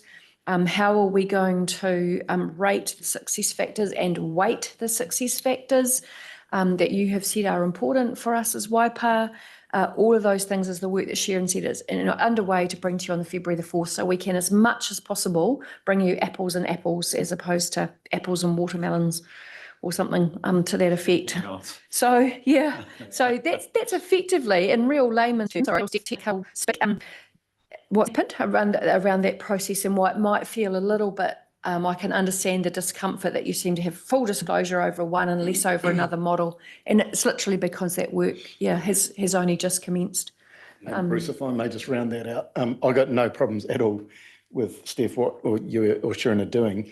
Just thinking about it as a risk to the project, want the project to be successful. I know how tight the time frame is going forward, so that's why driving in, I was reflecting on whether to bring it up or not. I think we've canvassed it quite successfully previously, but I just I think it's really important, Monty, because when we go out for consultation too on the options for the community, we need to go out with a process of integrity, and you need comfort as elected members that you're going to have had full and frank information to make the decisions you need to release the information for consultation. So they're really good points for us. So when I went through the risk register of the very high risks, the risk that I'm talking about could have fit in 2 or 3 different places potentially. It wasn't directly there because the risk register was set up when it was predominantly Waikato Water's done well. So I could have slotted in anywhere, and I could argue it is in there implicitly, but yeah. I'll stop there, Bruce. That's me. I know, well, actually, as you were talking, and indeed Roger's contribution as well, I was wondering, Sharon, I don't know whether you have a risk, which is quality governance decision-making. Perhaps I should emphasise governance decision-making rather than the quality. But I think it would be fair to say that in this environment, to pick up your point, Monty, adding in another option, in this case Hamilton, does add to the complexity of decision making. Back to your point, how do you make a decision, Steph? Apples with apples, what's the criteria, etc. It does complicate that for the decision makers around the table. And I'm perhaps suggesting that if that's not a risk, it might be one you want to add. I think actually it's one that you want to rate as reasonably high. There's no grading called reasonably high. If it was high or very high, it wouldn't worry me. But I sense, and it does, as you say, Monty, go back to even some of the ones that are there, like the comms one, which has got to focus on the community, and I like the response. But actually, it's and goes through how to make a decision that's a quality decision and the right one. And I think just it does need to come into the risk register. I acknowledge that some of it's a bit of a timing issue with when we did this report. Those decisions have been made, and we haven't. We still need to actually get it. Yes. Yes. Get it into the latest one, but that will be modelled up and brought through. The project's certainly moving at pace, and it's just keeping up with everything that's. I get that. Sharon, one of the other things which you have to keep pace with, and I don't know whether I had raised this possibly with you, Ken, you probably told me, and Ken, and I can't remember. We've got an IFF work stream. What are we thinking of there? Dropping it. Oh, okay. Is it off the table? Yeah, so look, I can assist with that. So yes, we did certainly have an IFF work stream, and in fact, quite a huge amount of work done in that space. So so a lot of interactions with councils that had themselves considered IFF. In some cases, progressing with IFF deals, and in some cases, deciding not to progress with IFF deals after a lot of work. We also had a number of discussions with Crown Infrastructure Partners, who of course administer that scheme. So look, a lot of focus on that to the level of actually determining programs of work, shaping up programs of work that potentially we could put into an IFF deal. A number of workshops with our councillors in that space. But look, at the end of the day, I guess the conclusion that we drew was that while that was an available option to us, it certainly wasn't a particularly favourable option. That would very much be a last resort option. Council very much determined that. A lot of that was focused on cost. I mean, the LGFA providers with financing at incredibly good rates. Clearly that is a far better option to council than an IFF deal. Okay, understand Bruce, that. can I just add to that, please? I guess, and that some of that work came about at my request as I got here, and we reflected on what success looked like for the LTP. And the LTP, if we go forward to July next year and look back, it was really important that we provided all options for the elected members to consider, and that they have had the opportunity to interrogate each of those options and then decide going forward which were the options they were most comfortable with in the interests of Waipa, and that we didn't take anything off the table at a particular point in time until the elected members felt very comfortable about that. So I think it was part of rigour for the LTP process. It doesn't mean it's off the table forever, and I think going forward, those different funding and finance models are going to be increasingly required to get where we need to get to. But coming back to your original question of what else, and I just want to acknowledge Sharon and the team, because what else? I mean, as you saw, I understand there was the meeting yesterday, Bruce, of the audit and risk chairs across the Waikato, so briefing collectively the council's audit and risk chairs. We've got the work done. We're now being asked to submit on the levies through the Commerce Commission for the economic regulator. Again, that's a piece of work that the region, all councils are going to try and do together to save our team's time and energy, but there's that work going on. Bill 3 just came out yesterday, so now we'll all be, we're all trawling through Bill 3 to understand the implications of that. And so I've jumped in here because I just want to acknowledge that somebody like Sharon is still making sure that all of our BAU's continuing, and on top of running a very complex and complicated reform program. So, and pretty much every week, if not every second week, Sharon, there's something else to think about, isn't there, in terms of either a new submission or something else the DIA want feedback on, or something for regional council, or now the modelling with the HCC Waikato model. So it's pretty continuous, Bruce. Because we're also trying to bring our water services delivery plan. So part of those sections we can actually start doing now in regards to what our current state in that. So we are sort of starting work on that and pulling those sections together and hoping to get those to the PGG in the late January meeting as a review, just so we're starting work on that document. I think we're sort of front footing it a little bit. Well, thank you for that, Stephen, because that was actually a comment I was going to make, or even a question, which was the very high risk around essentially staff resourcing. And made me reflect, because one of the mitigations is use of consultants, and you've got a couple in the shop, as I understand it. And I think as a committee and as a council, colleagues, we need to recognise you've got to spend. We're having to spend a fair bit of money. I know I'm telling you, I'm stating the obvious, but you can't do this half-heartedly. Otherwise, we're going to have a really bad position. So we need to spend money on things like people, like consultants. Although it doesn't want me to move away from the pressure, as I did with Melissa, the pressure on you, Sharon, and Steph, the rest of the staff as you deal with all the sort of incoming fire. For exactly your point, last night, number 3 bill, bang, you got to understand it really fast. It's not a New Year must read sort of type thing you can put off.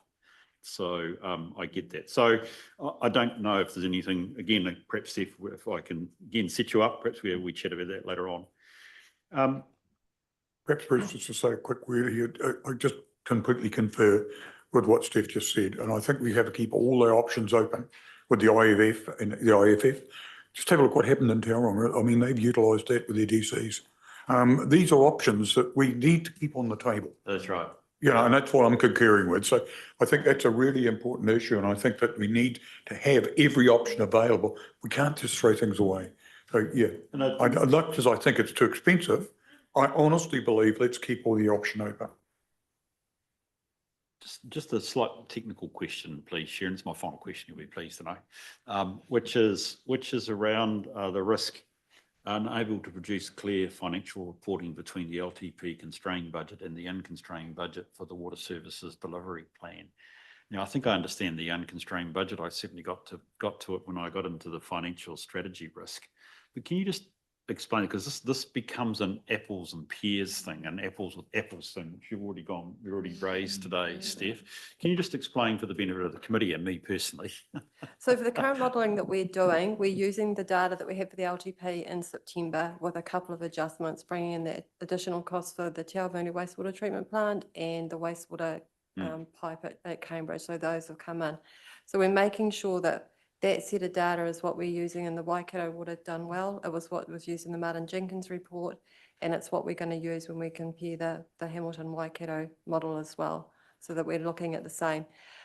We have, there are some differences that have popped up, obviously, in the last few months through the LTP process, but nothing else that is going to be significant that would change the decision-making that needs to be made. So that's where we've just been really clear that we want to use the same set of data through the models so that we're comparing apples with apples, and we're not using different versions of the LTP. Obviously, once the LTP, the unconstrained. So I think like our budgets, with putting back in our renewals in later years, over those 10 years, we're probably pretty good. The question that I have brought up with the Waikato Water's Done Well is other councils are using the LTP as they got adopted last year, probably at a constrained level. So at some stage, that unconstrained model needs to be put through their model as well for everyone.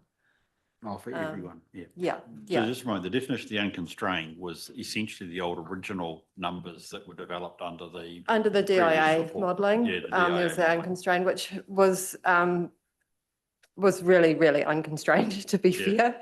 Everyone was putting in their wish list, and it was very unconstrained. I think where we're currently, and with how we've sort of, yes, we're probably constrained in those first few years, but we have put that renewal money and that back in later years. We're not too bad. So does the water service delivery plan have to use the unconstrained numbers or our developed numbers? It'll use our developed numbers. So what we need to do once we get our draft LTP in place, we need to submit those numbers to DIA, and they'll run that through their financial model and provide that back to us as well. And we will put those numbers back through these other models as well. But at this time, because we haven't got those LTP figures locked in, hence why we're using that set of data, LTP data from September, just to make sure we have got the same numbers through each of the models. So if you're going to have to do the constrained, there's quite a key piece here that we can reconcile or understand the differences between our constrained and the unconstrained versions. Yep. That's going to be critical. Yeah. So we have got, I can't tell off the top of my head what the difference was, but when we did the work with Martin Jenkins, we did give them an unconstrained, pretty much what we'd sent to DIA with a few adjustments. But that did have, it did have some of those projects that were since increased at a bit of higher rate anyway. So yeah, I don't think we're too far out. Good. Thank you. Well, that's interesting. And I mean, I think I'm not going to try and cover off everything that was said, but that actually is really helpful. Include it partly deals with our next paper as well, which is tremendous too. But thanks for that, Sharon. Appreciate that. And I mean, I don't know how many risks you have on your schedule, but 11 very highs is, and given what they are, reflects the risky nature, the high risk that we have to engage in with this particular project. Yep. There's nothing, I think committee, as we move to receive this, I think we should do this reflecting there's nothing that we have heard today that should concern us that we are not covering. The capacity, capability, the challenges of covering it are a different thing. But again, there's nothing here that doesn't sound like we're not trying to deal with, including, for instance, Monty, you know, we elected members have introduced the Hamilton option, if I can call it that, which adds all to the pressure. Okay, any final comments, anybody? We're good to go? You prepared to move? Thank you. I've got a seconder. Thank you, Andrew. I'll put the motion. All those in favour, please say aye. Aye. Those against, it's carried. Thanks, Sharon. Thanks, Sharon. That's absolutely superb. Appreciate that as always. Righto, we can now move to the deep dive. This is the centrepiece for which we've got the majority of the rest of the morning on.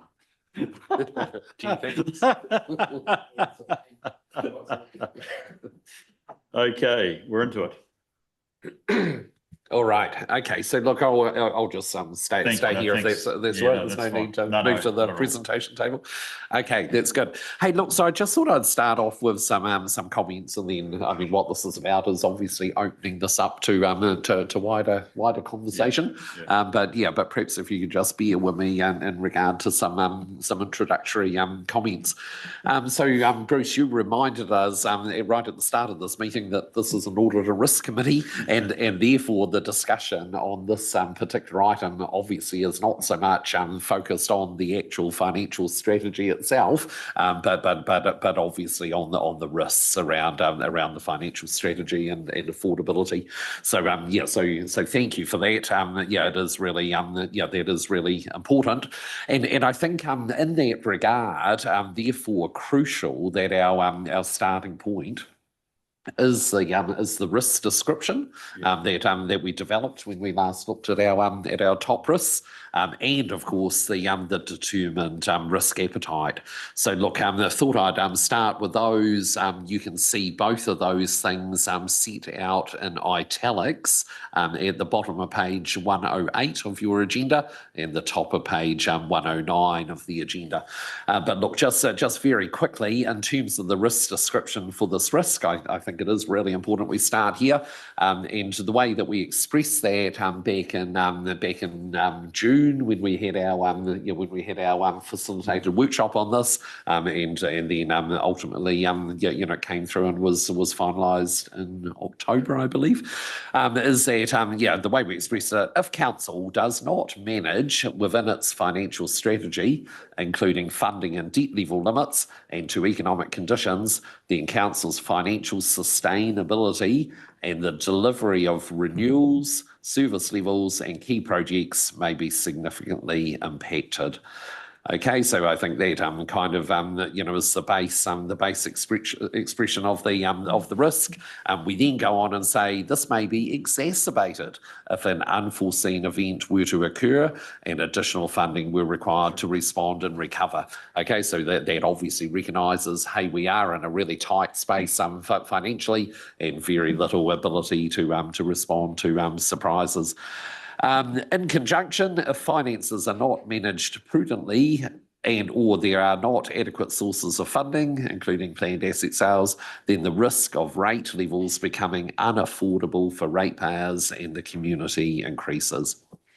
Okay, so look, that's as I reflect on that, look, I think that actually does express the risk really well. So I think that that description is very, very appropriate. And of course, we have been dealing with these things that are expressed here on a really regular basis, and in terms of in terms of how constrained those debt level limits are, the impact into affordability, certainly the difficulty in dealing with surprises, and of course we have had some surprises along the way.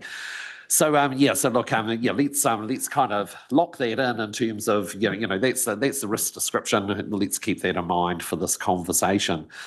In terms of the risk appetite, look, quite a lengthy description of that on the top at the top of page 109 in the italics. So look, I won't go through that word for word, but look, that is obviously what that is articulating is the challenges here. The risk appetite, we have got some real challenges here. Look, I think tellingly, when council looked at, when ARC looked at this firstly, and then of course, council had the ability to look at this as well. We were in a situation where we had a desired appetite of moderate. So that's the place we want to be, is where the risk to financial strategy and affordability is moderate. That's absolutely the place we want to be. But look, there was a recognition that due to the landscape that we're operating in, that we couldn't get there tomorrow. So therefore, council was willing to accept a high level of risk this year, that was a stated recognition really of the challenge we were facing. Okay, so that's that's the description of the risk, and that is the risk appetite. Okay, so look, I guess I just want to move on from that and acknowledge, and in fact have already pretty much acknowledged in the discussion we've just had, and in fact in the discussion that we had right at the start of this meeting when we were looking at the overall quarterly risk report. But look, things are incredibly tight in the financial space, and there is no quick fix here. I think that is really well evidenced by two of the attachments to this report, which was the draft financial strategy itself, and also that relatively lengthy, I think it was about a 28 page document that was put up at an LTP workshop in the last week or two, where we essentially invited elected members to choose between four options in regard to how do we progress these budgets into our into our LTP. So look, when you read those, you very fast you can very fast see the issues that this council needs to grapple with. And look, that's been really evident over the past year in terms of consideration of financial matters and the working up of the LTP numbers. But you can see even as recently as a week or two ago, a grappling with what is the best option to run with here. Look, debt headroom, just wanted to specifically reference that. Debt headroom clearly severely constrained. And what that has led to is the need to constrain our capital programs across council, including even core renewal programs. So we have built up an LTP where the renewals are constrained in the earlier years, and then they're caught up on in the outer years. So years 1 to 4 or so constrained, 5 to 9 looking to ramp that back up and actually get back into the space where we've addressed those renewals deferrals. But it's not only that that's been constrained. Obviously, there's some other projects that have been constrained in those levels of service areas, including some of our cornerstone projects. So Te Arawai, over this side of the district, and a new Cambridge library on the other side of the district. Those sorts of and those are just examples, but those are cornerstone projects that look, elected members would dearly love to deliver up to our communities, but this debt headroom is a real constraint. We've had to defer some of our asset sales because of the upfront development costs. So councillors will be around the table will be very, very aware of that. I mean, sorry, just saw you smile there, Mike. So look, we've had to. I mean, asset sales are a real priority. But look, so some of those asset sales, not all of them, but some of them do require quite significant development costs to optimise that.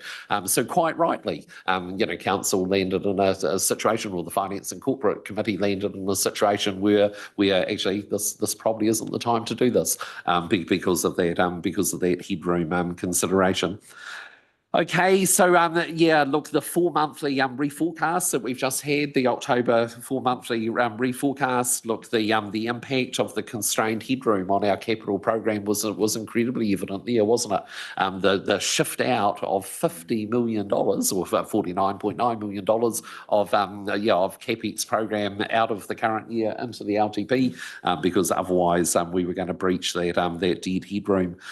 So look, when you're dealing with a debt headroom that's been as tight as $14 million, I mean that's an incredibly small number in this context, and effectively actually that's almost a zero number because because in this context and the kind of numbers that we're dealing with in terms of our forward work programs, $14 million is absolutely insufficient.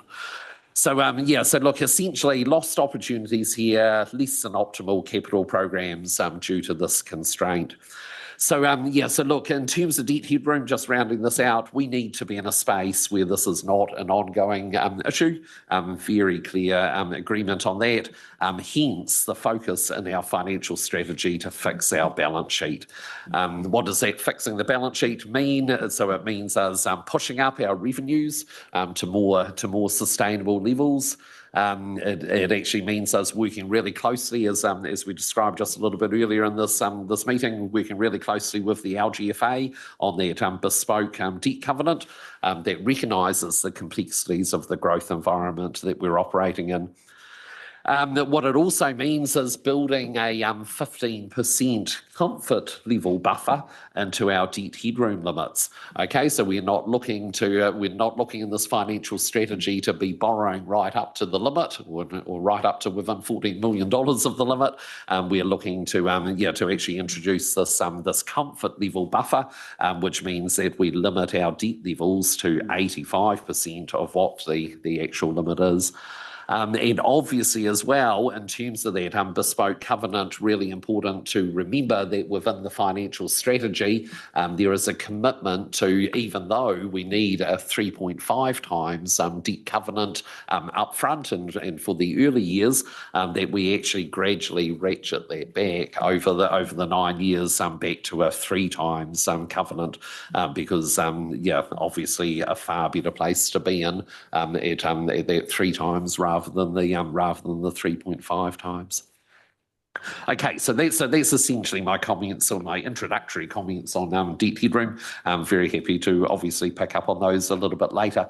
But just progressing with 2 or 3 other things. So and I guess this is picking up on or continuing the theme of fixing our balance sheet, because obviously I've talked about some strategies that we've got in place there. But of course the other one is what we were just talking about just a few moments ago, which would be the separation of the waters activities. I mean, obviously that would have a very significant impact on our balance sheet as well. So so look, right through all of our LTP modelling, we've been basing all of that high level LTP modelling on a segmented view of the business. So again, councillors will be well aware of this. Bruce and Carol, if you've read that appendix paper, you can see those 2 views. So so we've separated out water and wastewater, and we're looking at everything there in terms of debt levels, in terms of what rates requirements need to be in that space, and then we've got the residual council, which is everything other than those 2 activities. So look, that gives us a really good understanding, obviously, of the debt level and rates requirements in both of those separate areas. Clearly, we're working on the development of a water services delivery plan. Must be adopted by September. And as you already know, obviously, even in these relatively early stages of that, 2 preferred scenarios identified in terms of Waikato Waters done well as one possible proposition, or a sub-regional HCC Waikato Waipa Growth Council proposition. So so look, work, obviously incredibly important work happening in that space, which would have a big impact on our finances and financial outlook. But Bruce, again, as you referred to earlier in this meeting, in the meantime, we need to progress up and to develop up an LTP that's got 9 years of numbers. And given where we're at, and that we cannot preempt the decision in that space, we've actually got the 9 years all of council numbers in our LTP. Just want to touch on affordability, because because when you read our financial strategy, and in fact even when you read that other memo, you can see those affordability stats there. So a key focus is affordability, and again quite rightly, and we are using pretty well recognised international measures in regard to determining what affordability looks like. Those measures are based on the percentage of median household income that the average rates amount to. What we have based that on really specifically here at Waipa is that water and wastewater affordability be at 2% of median household income. And then for all activity areas, including those 2 waters areas, that affordability measure being 5% of median household income. So look, council quite rightly looking really closely at that. We have gone out to our community, and we've gone out with a picture of 3 years of double-digit rates increases. So 14.8% in the current year that we're in, enhanced annual plan, and the first 2 years of the LTP being double-digit as well. That's obviously quite unprecedented territory for us. But a function of what has been an incredibly fast-changing economic and financial environment post-COVID that has actually impacted councils right across the country. Actually, just a little bit of an aside there. So we were looking yesterday at our interest rates that we're paying on debt, and look, there's a couple of numbers that jump right out of that page of all the interest rates that we're paying across our loan book, and those 2 numbers are like basically 5-year debt taken out in 2020, and that 5-year debt was taken out one tranche of it at 0.69%. Another tranche was taken out at 0.99%. So look, taking out debt in 2020 for a 5-year term at sub 1%. Crazy. As we reflect back now, crazy numbers, crazy rates, and of course very, very quickly, they ramped up into 4s fours and fives, and you see a lot of the rest of our loan book being in that 4 or 5%. Inflationary pressures obviously have been phenomenal, very evident in our capital program in terms of the very fast escalating cost of land in that post-COVID period, and also construction costs as well. And for metrics, did a lot of work in that space in terms of analysing what that construction cost inflation was. And I guess in terms of this whole affordability space as well, the other thing that has happened is we have in very recent times utilised the vast majority of any built-up reserves that we had. So in those ring-fenced areas, roading and waters, because we ring-fence them, we do end up from time to time with built-up reserves, but of course those have largely been eliminated. And in fact, we've talked a lot about the impact that that's had in terms of the year one rates, in terms of large subsidy in the current year, $4.8 million, inability to match that in the new year. Okay, so look, our modelling is showing that the waters affordability measure is tight. Okay, so that 2%, and in fact that 4 option paper, one of the big things in there was, do we drive our situation? This is really only in the outer years, year 5 onwards. Do we drive a situation that keeps us compliant, but compliant by the skin of our teeth with that 2%, or do we sort of let that go, accept that that we will be non-compliant in that area? That's something that councillors had to absolutely wrestle with, although noting in that space that right through the 9 years, we were compliant with the 5% all of council measure, and in fact had a bit of buffer built into that regard. Okay, so look, that was really all I was just going to talk about in introduction, because look, it is really important that the committee feeds into this. But yeah, look, I just thought it was useful to provide that sort of context. Monty, yesterday, you indicated, and in fact reinforced it again this morning, obviously, in terms of the monitoring and reporting space. Look, really crucial that we look at that, so that that is optimised reporting, whether that is through to finance and corporate, or whether it's through to ARC, that we optimise that reporting. So as I said yesterday, more than happy to have a really good look at that next year. This is something that does need to be fit for purpose, our monitoring and our reporting. So so the team will definitely look at that with input from our governors, because that's really important, that that needs to be met in that space. So look, that absolutely needs to be a focus area. So look, Chair, I think that, with those introduction points, really happy to open it up. Thank you, Ken, and it is. So look, Monty, let's just keep the what more could we do discussion just for a wee bit later. Let's talk about the bigger issues. So it's not the bigger issues, but the issue of the risk. So I'm looking at page 113, which clearly is our standard analysis of any of our strategic risks. And what we have, and nothing that you said this morning, Ken, suggests that I would assess it as any different. We have a high inherent risk, but in effect, our residual risk, I want to stress this, around our strategy, so that's the one that we choose and implement, is still very high, which is outside risk. Okay, it's outside the risk, and you've indicated that the tolerance for this LTP is high rather than moderate. And it does actually raise for me the question, what's the difference? And I always keep coming back, Jenny, to your good diagram, that actually there's a level of an acceptance, particularly of trade-off of priorities. And I guess you've seen it a wee bit with something like your capital.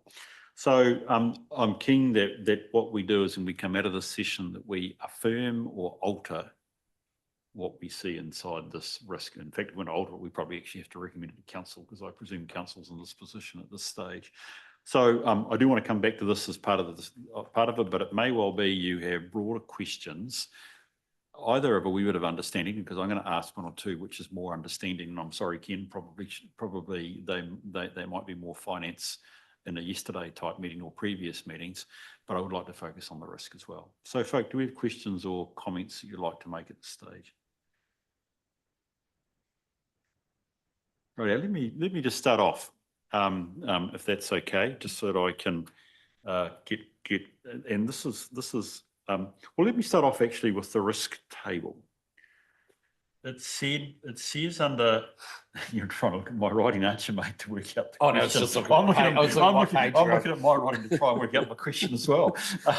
If you look at where we will take risk and where we will not, there's some interesting comments about trade-off. And it says, council accepts that there is a trade-off between the required investment levels, maintaining appropriate levels of debt, headroom and rates affordability. And that's interesting because you do come up to that, don't you, when you get to the paper, George, which I think was under your name, which you've included in the papers here, where you're starting to talk about those trade-offs. The interesting thing here, or it's just raise another question for me, is essentially I took from this that you are prepared to trade off your financial strategy. I want to come back to whether that's quite the right word, with levels of service. Am I right in saying that? Are you prepared to sacrifice levels of service in this game? Yeah. Yeah. Yeah, I can. Do you want me to respond? Yeah, to that? So, I'm asking a question. Because this is trying to get a coherent picture. Yeah, I mean, it's a great question, Bruce. So, so look, and in fact, it's been a discussion with councillors right along the way that we didn't, or the councillors did not want to impact levels of service. I mean, in terms of that constraint that we've put on our renewals program that I referred to earlier on in the early years of the LTP, I mean, what that is opening up some risk in relation to those in relation to service levels. Obviously, if you are deferring renewals, you're obviously exposing yourself to some risk of asset failure.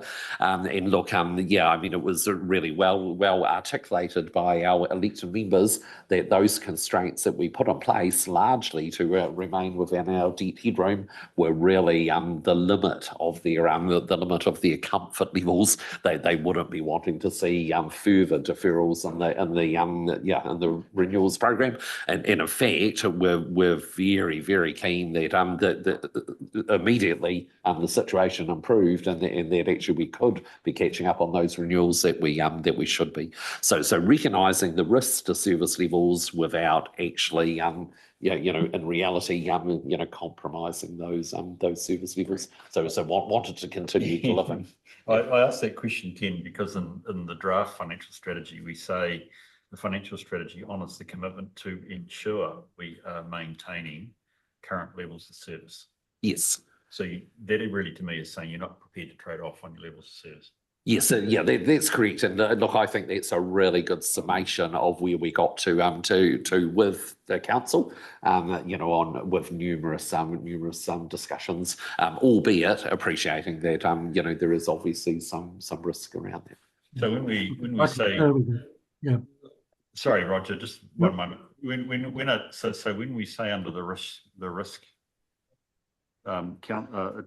we will accept a trade-off between the required investment levels, maintaining appropriate levels of debt headroom and rates affordability. I'm probably looking at that investment levels. Yeah. You're saying we are going to defer renewals and there will be a discipline to pick those up and make good in later years. Correct. So it's we're arguing on a pinhead. We are deferring but still going to do them. Yes.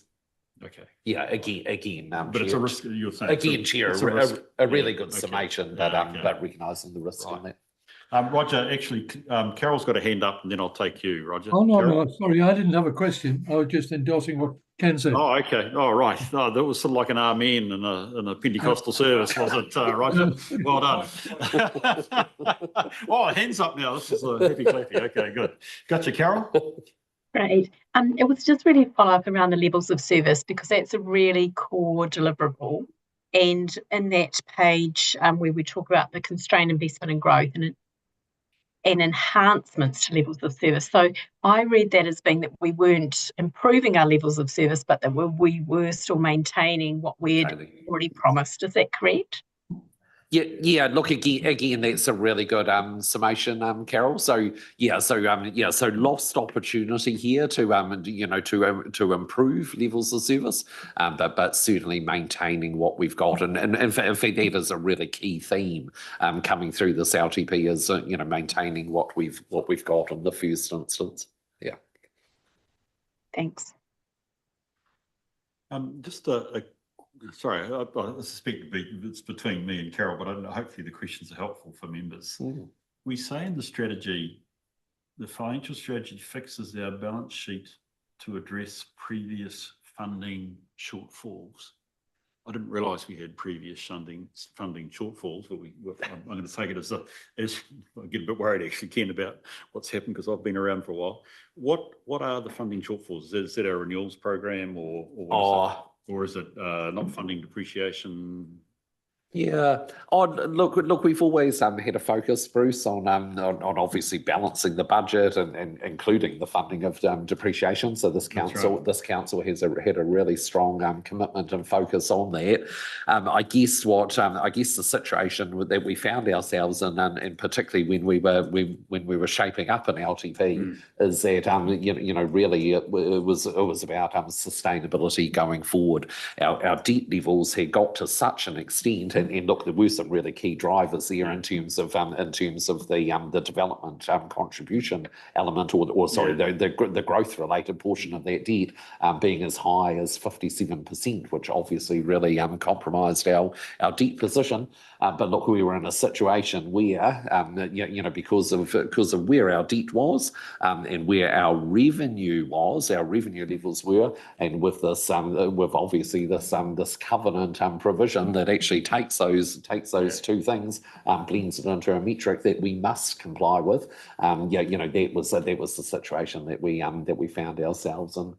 So it was more of a sustainability thing. And look, the best way out of that, obviously, or the only way out of that was to be increasing revenue to provide the capacity to actually do those, continue with those renewals, etc. And look, that was very, very evident in the water space. So when we segmented the business into the water and wastewater versus the rest, where that really impacted, or where the need to fix the balance sheet was very much in that water space.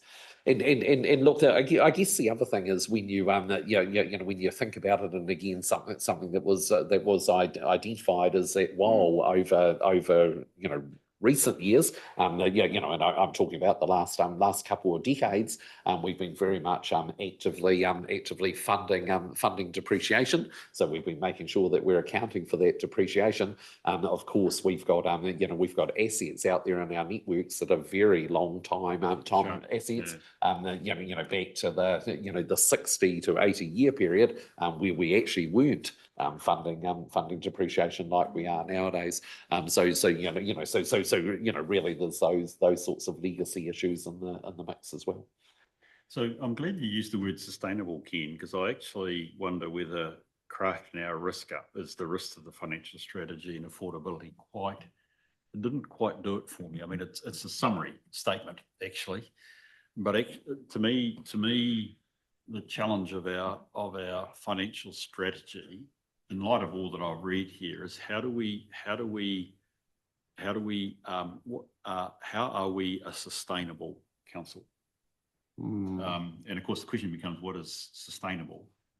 And it comes therefore back to what do we monitor, Monty, in my view.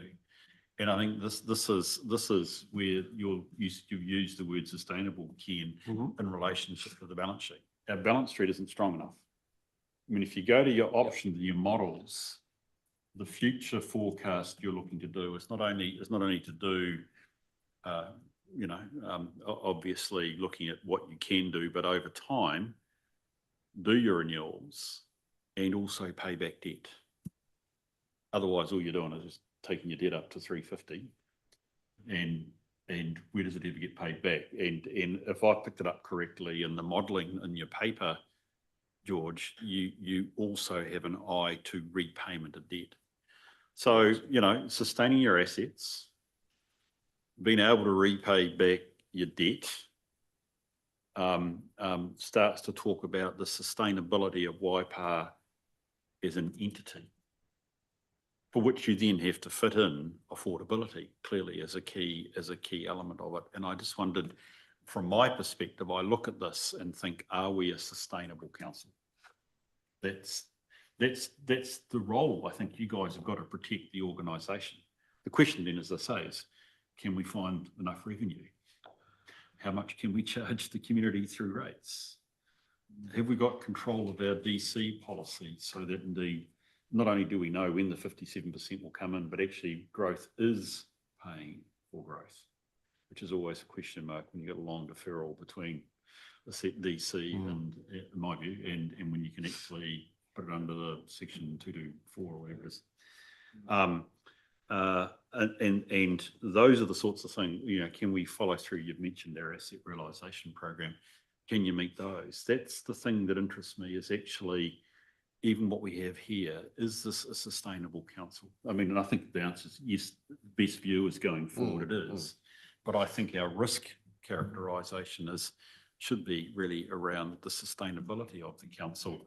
It does come back to then the rest of the financial strategy, but the assumption is the financial strategy we set is a sustainable one.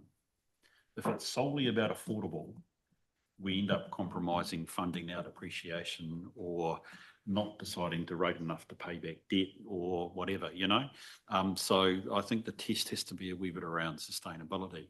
And what these papers show me, that the risk that we're trying to manage here, particularly when you get to the balance sheet, it's been around for a while, but balance sheet resilience has become the new phrase, folk, in this last LTP round.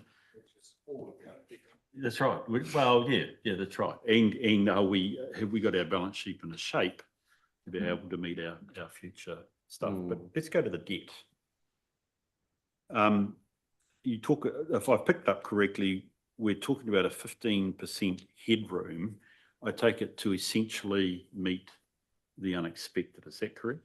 This is the so-called disaster or insurance headroom or whatever that, of course, other councils we are arguing over, which I won't go to.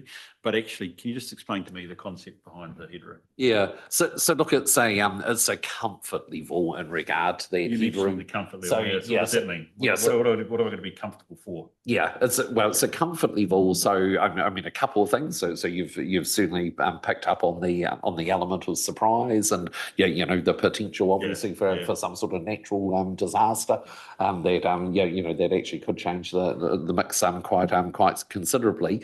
But look, it's also, I think, more than that. As I mentioned before, $14 million of headroom is absolutely nothing, and it is absolutely nothing. And like I say, it impacts onto what would otherwise be sort of probably no-brainer situations, like I say, in terms of that that particular property that we were looking to develop and sell off for really good return to the community. That would normally be a no-brainer if we had sufficient comfort level against our debt headroom, because our debt headroom was so constrained. We weren't in a position to take up that opportunity that we would otherwise have loved to. Look, there's just one example, but look, there's a whole lot of spaces where because right now we're right up against our actual covenant limit. It is impacting the organisation. It is impacting decisions. So look, what that comfort level was all about was actually, while we could borrow up to here, actually, we're only intending to borrow up to here.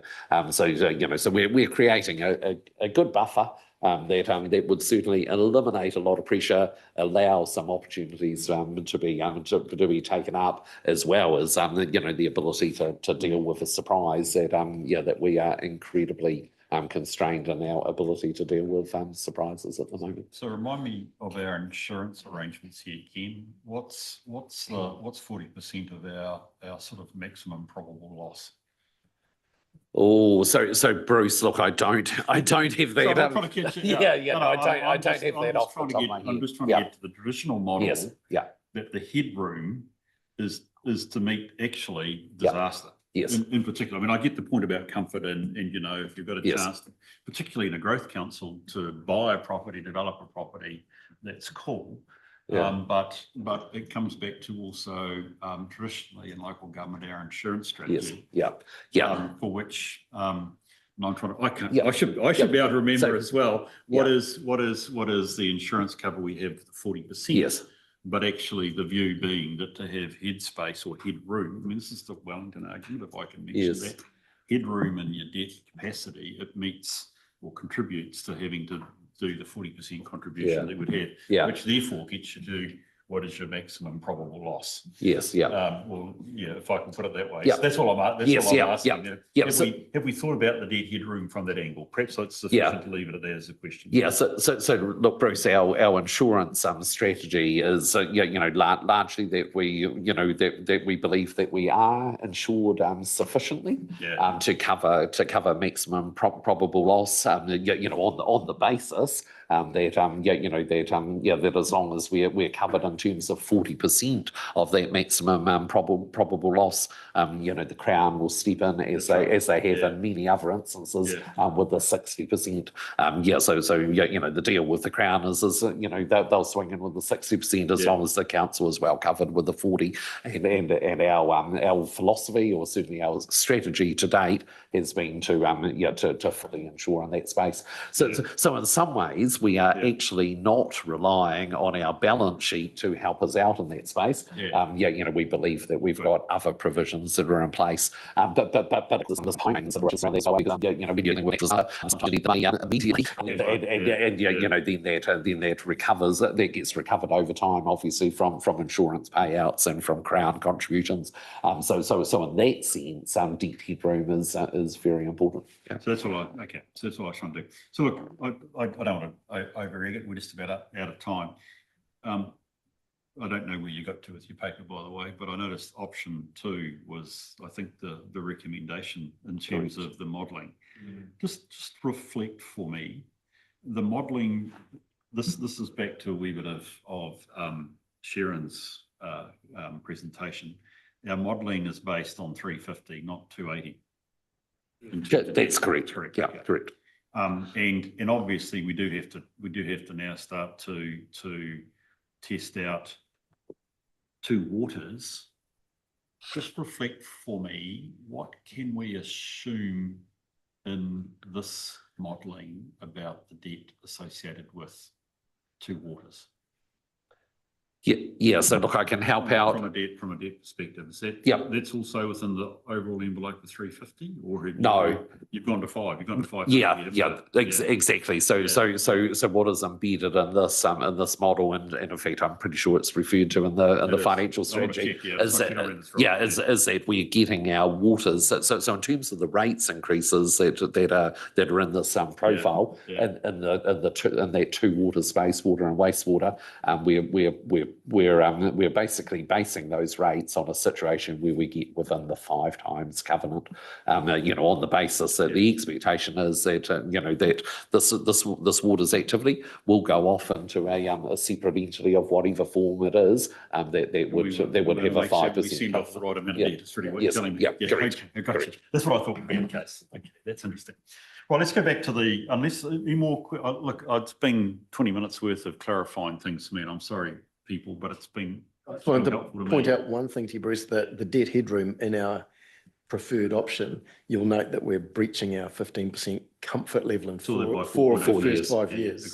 Correct. And that's the good thing about prudential limits. It doesn't mean to say that you have to keep it, but you have to think out why, and actually, do I have a process of rectification if it comes to it? So, you know, that, you're right. I saw that in the papers, which is really good. Yeah, can I just make a point as well, Bruce?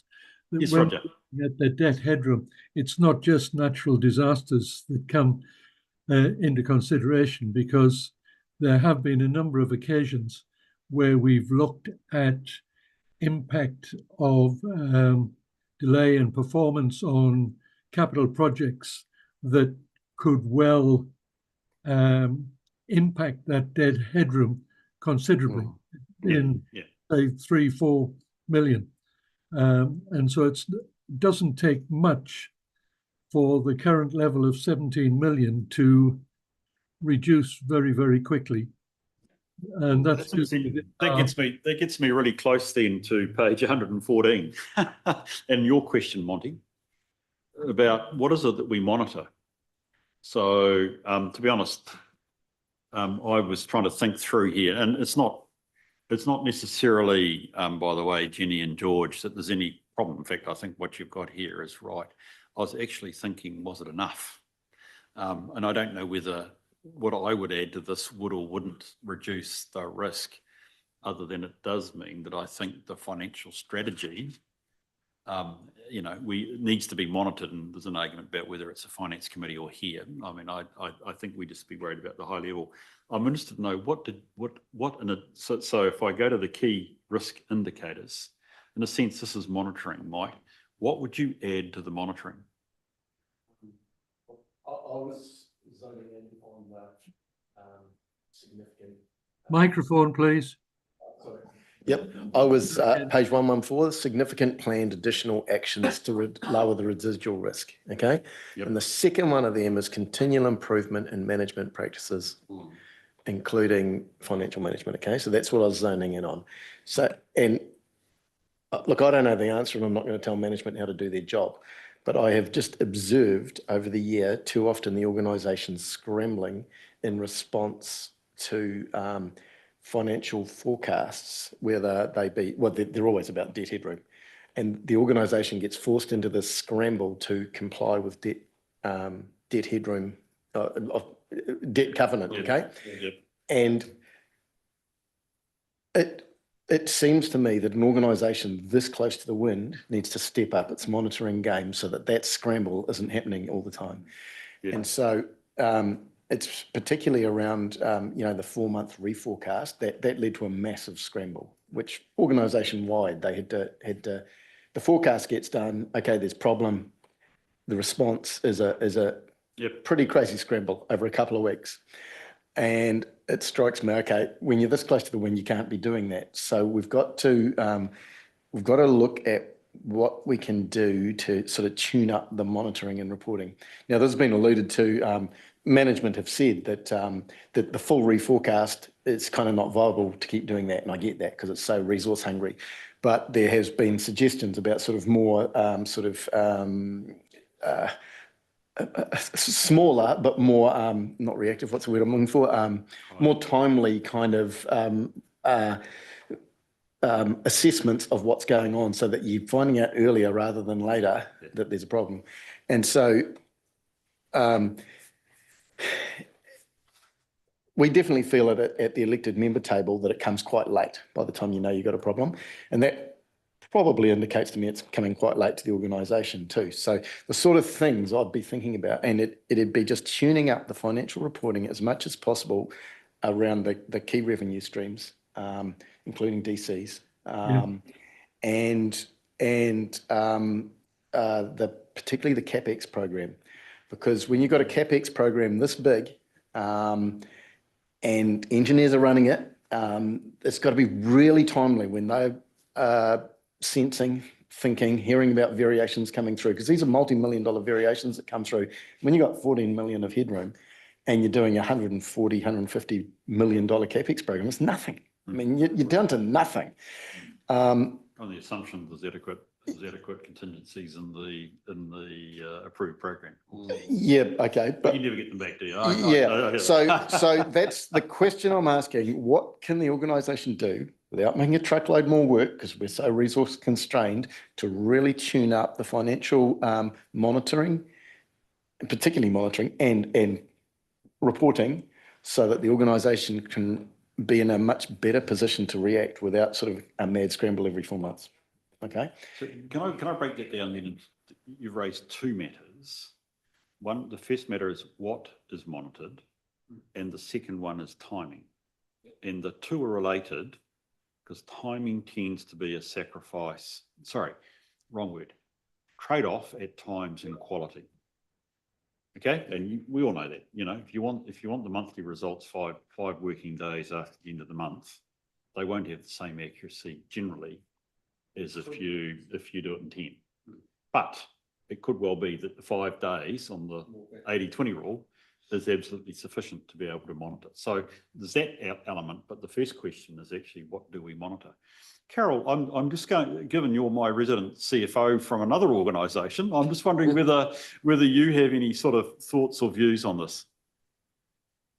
Look, it's always tricky when you're quite close to your debt levels, and so the monitoring needs to be around what are the key drivers that are impacting it. And clearly your revenue is one of your big ones, but your revenue and your CapEx. And so I'm sure there's really strong monitoring of the CapEx by the Finance and Performance Committee. The DCs, from my experience in other councils, is it can be a little bit hard to predict the timing of those.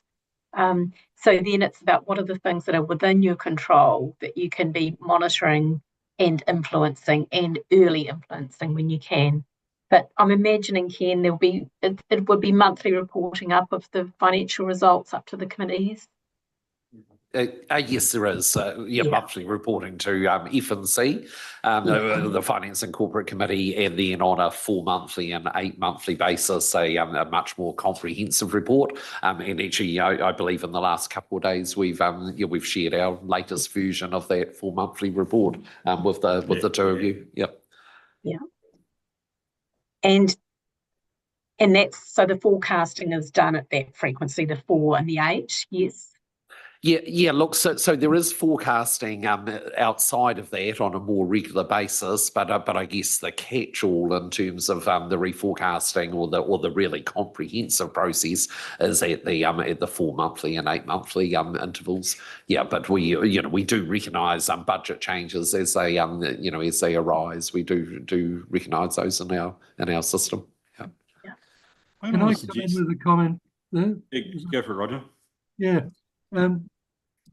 And I think looking at the process that we went through for the quality forecast, I took a look back at the pre-month report that we had at Finance Committee, and we actually have our revenue report. And in each instance of the revenues, there's the variation to what the forecast should be at that particular 3-monthly instance. And then we have a separate report which lists the same activity areas and the expense areas. And if you looked at those two back in the 3-month report, there was actually if I remember rightly, a 0.5% over in the revenue report, and a 5% under in the revenue report to what was the forecast, and a 5% over in the revenue report. But there was no correlation of those activity areas that gave a net variation from each of those activity areas to show what the overall net contribution was in terms of the whole picture. And I mean, I'm thinking that could just be a restructure of those reports that actually combines the revenue and expenditure to give a net contribution variance to what the forecast is at that time. Am I making sense there? I think what it shows, Roger, is a sense of greater reporting. And I wonder, to build on that, if I was to focus on page 114, we have, so I'm close to where you are, obviously geographically on the page, but I go to the key risk indicators. So it strikes me these are the critical, I mean, I've looked through those and I've got some other suggestions that I would probably go for, But it strikes me that if we are thinking about monitoring the performance of the organisation against our financial strategy, these are some of the critical things that we should be looking at and are being reported. I mean, the idea, Jenny, if I got it correct, is that they are or these will be reported against. But I want to reflect it's at this higher level that actually I think we should be, we should be checking. I mean, the things I added to this, Ken, where I'm entirely with Carol, and this is nothing that there's not joined up, but to use your phrase, Carol, the drivers of our debt. What are the key drivers of the debt and the sensitivity to variation? And very closely allied with that is our cash flows. Surplus cash means we can pay down debt. For instance, get the DCs in. It comes back to the point that Carol's making, which are difficult. Prediction to your DC cash flow is really important to how much debt you're going to have and where you're going to be. So drivers of your debt, your cash flows, we've already talked about the CapEx, both flow and also variation, or if I can call it variation, but whether it's scope change, whether it's input costs or whatever. I would actually like to suggest that it goes even further, that one of the things we need is assurance around our procurement process. Because these are the big areas that we're going to affect the drivers of our costs. I mean, we can do a line by line and, to be honest, you can get variations in your expenditure, but we're talking here about the big nuggets. Where is that reporting? So tell me, Jenny or George, it sounds terrible, but we're yet to fully report on the basis of these key risk indicators. Is that right? No, pretty much all of. Saying we're doing that now. All of these Okay. are included in some form of reporting at the moment. So I guess it's a question around how we're presenting and interpreting and talking about these, and also what else. So yeah, absolutely. Like, what is a different way of obviously presenting this that is more meaningful? Well, I mean, as I said, and I think there's some contribution here about some different or unfortunately added items. We need to be careful about that because it's got to have the benefit. But I think what I'm trying to reflect here is if it was a risk, if I'm sitting here as the risk chair, my risk is, are we a sustainable council? We've got a financial strategy that we want to match to being the equivalent. Our financial strategy should drive sustainability, all in the way that you've talked about, Ken. And I'd actually be thinking we'd be wanting a report on these key risk indicators with this report, because it tells us that's what they're for. Where are we at relative to our strategy? These are the key risk indicators. So all I'm arguing for is so I take your point that you're right. I mean, some of the stuff like CapEx flow I get now, etc.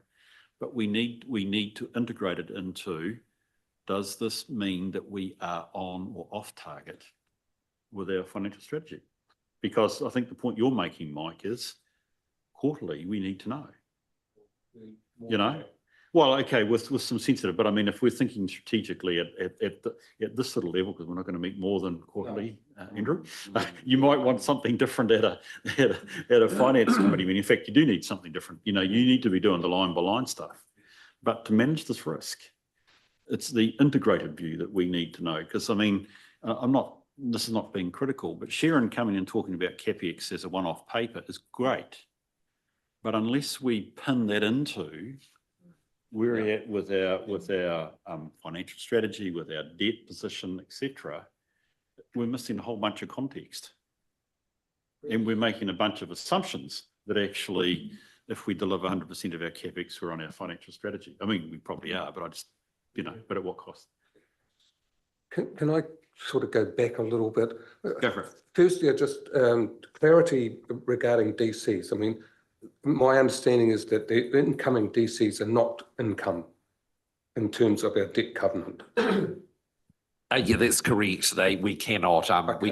count them as you cannot count them in that. So what they do is reduce our debt. Reduce the debt. Yes. Okay. Yeah. So yeah, thanks.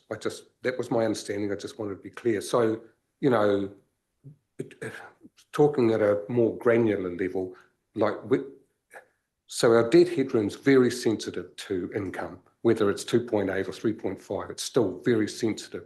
So we have to, and I think we do. I've just, you know, talking to Roger, I've gone back to the September finance report, and I noticed that there was a reforecasting in that report of our subsidies and grants income. I guess what we really need, though, is for that to be brought to our attention as being important and more than what it was, looking back at that report. It goes back, if I can give you the clue, to Carol's point, what's the drivers? Yeah, What's the exactly. drivers of your financial strategy? Yeah. By the way, sorry, George, the other thing I would have here is I would suspect we have to become experts in how Standard & Poor's calculate their numbers. Yeah, Because and actually, that's a driver for our sustainability. So, you know, In our case, Fitch. Oh, sorry, Fitch. Yep. Sorry, In my our case, mistake. You're that's right. Sorry. Fitch. Too many councils that I get to. So in terms of the Fitch rating, we need to understand how they calculate it. Because actually, quarterly, we should be running those calculations. We should know the answer before those boys, probably the boys or the girls, whatever they are, before those folk walk in the door.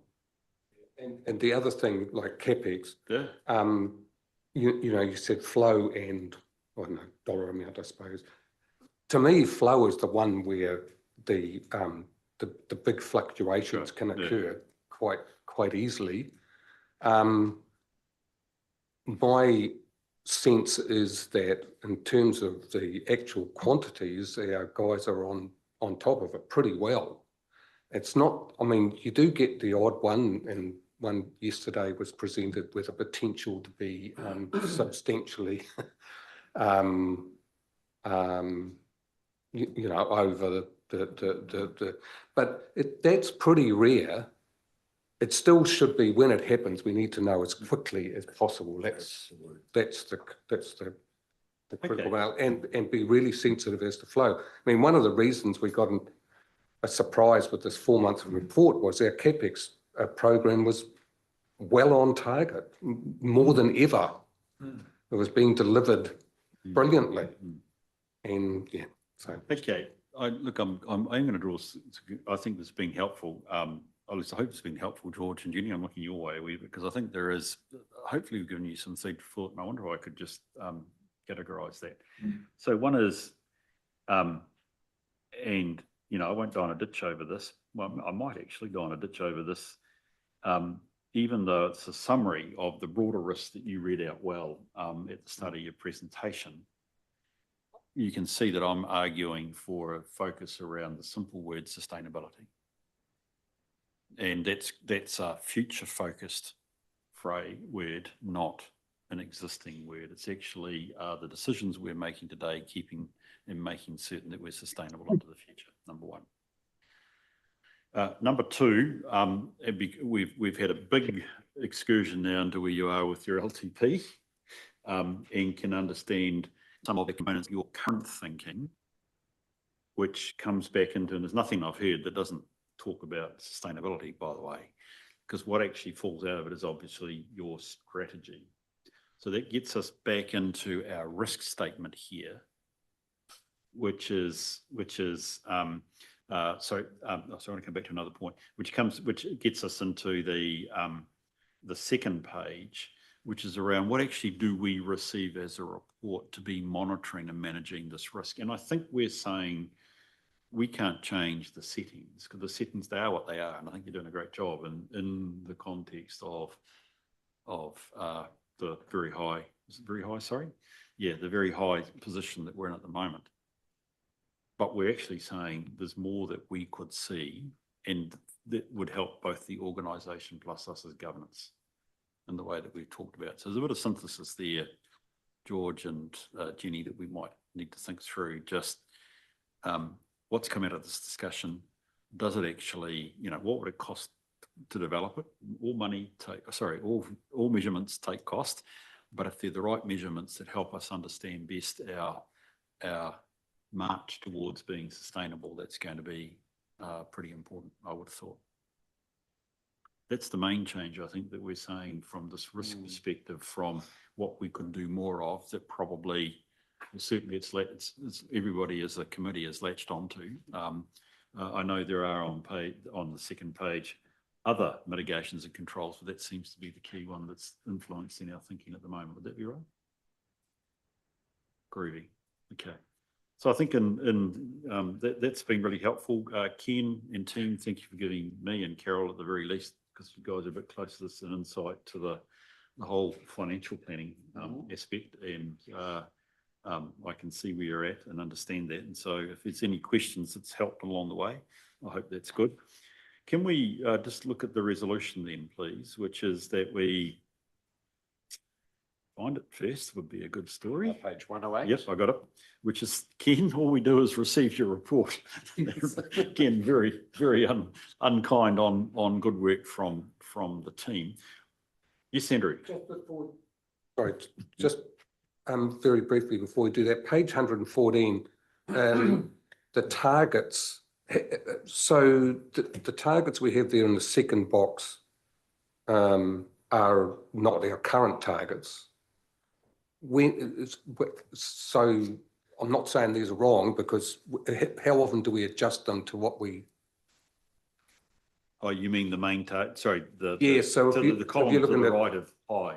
Well, so growth, we've got 2.6%, borrowing interest rates 5. Well, at the moment, our target interest rate's 4.5 and growth is 0.8. Yeah.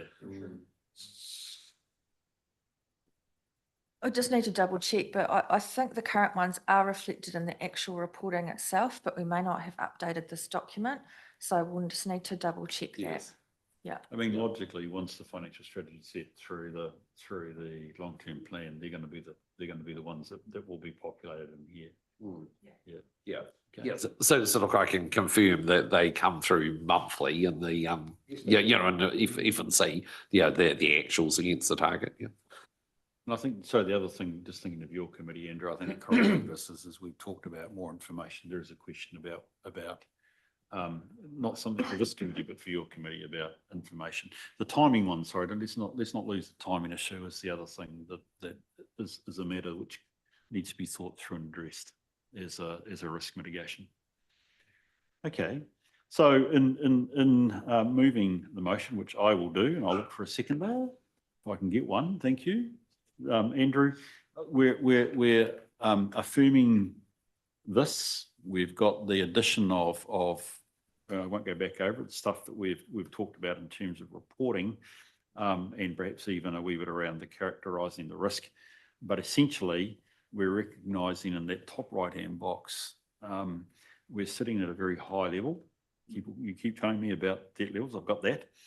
We would like to bring it down. I'm not certain that monitoring closer necessarily brings that down, but I think it would help if I was doing an assessment externally of this risk. I think it would be good. It would help.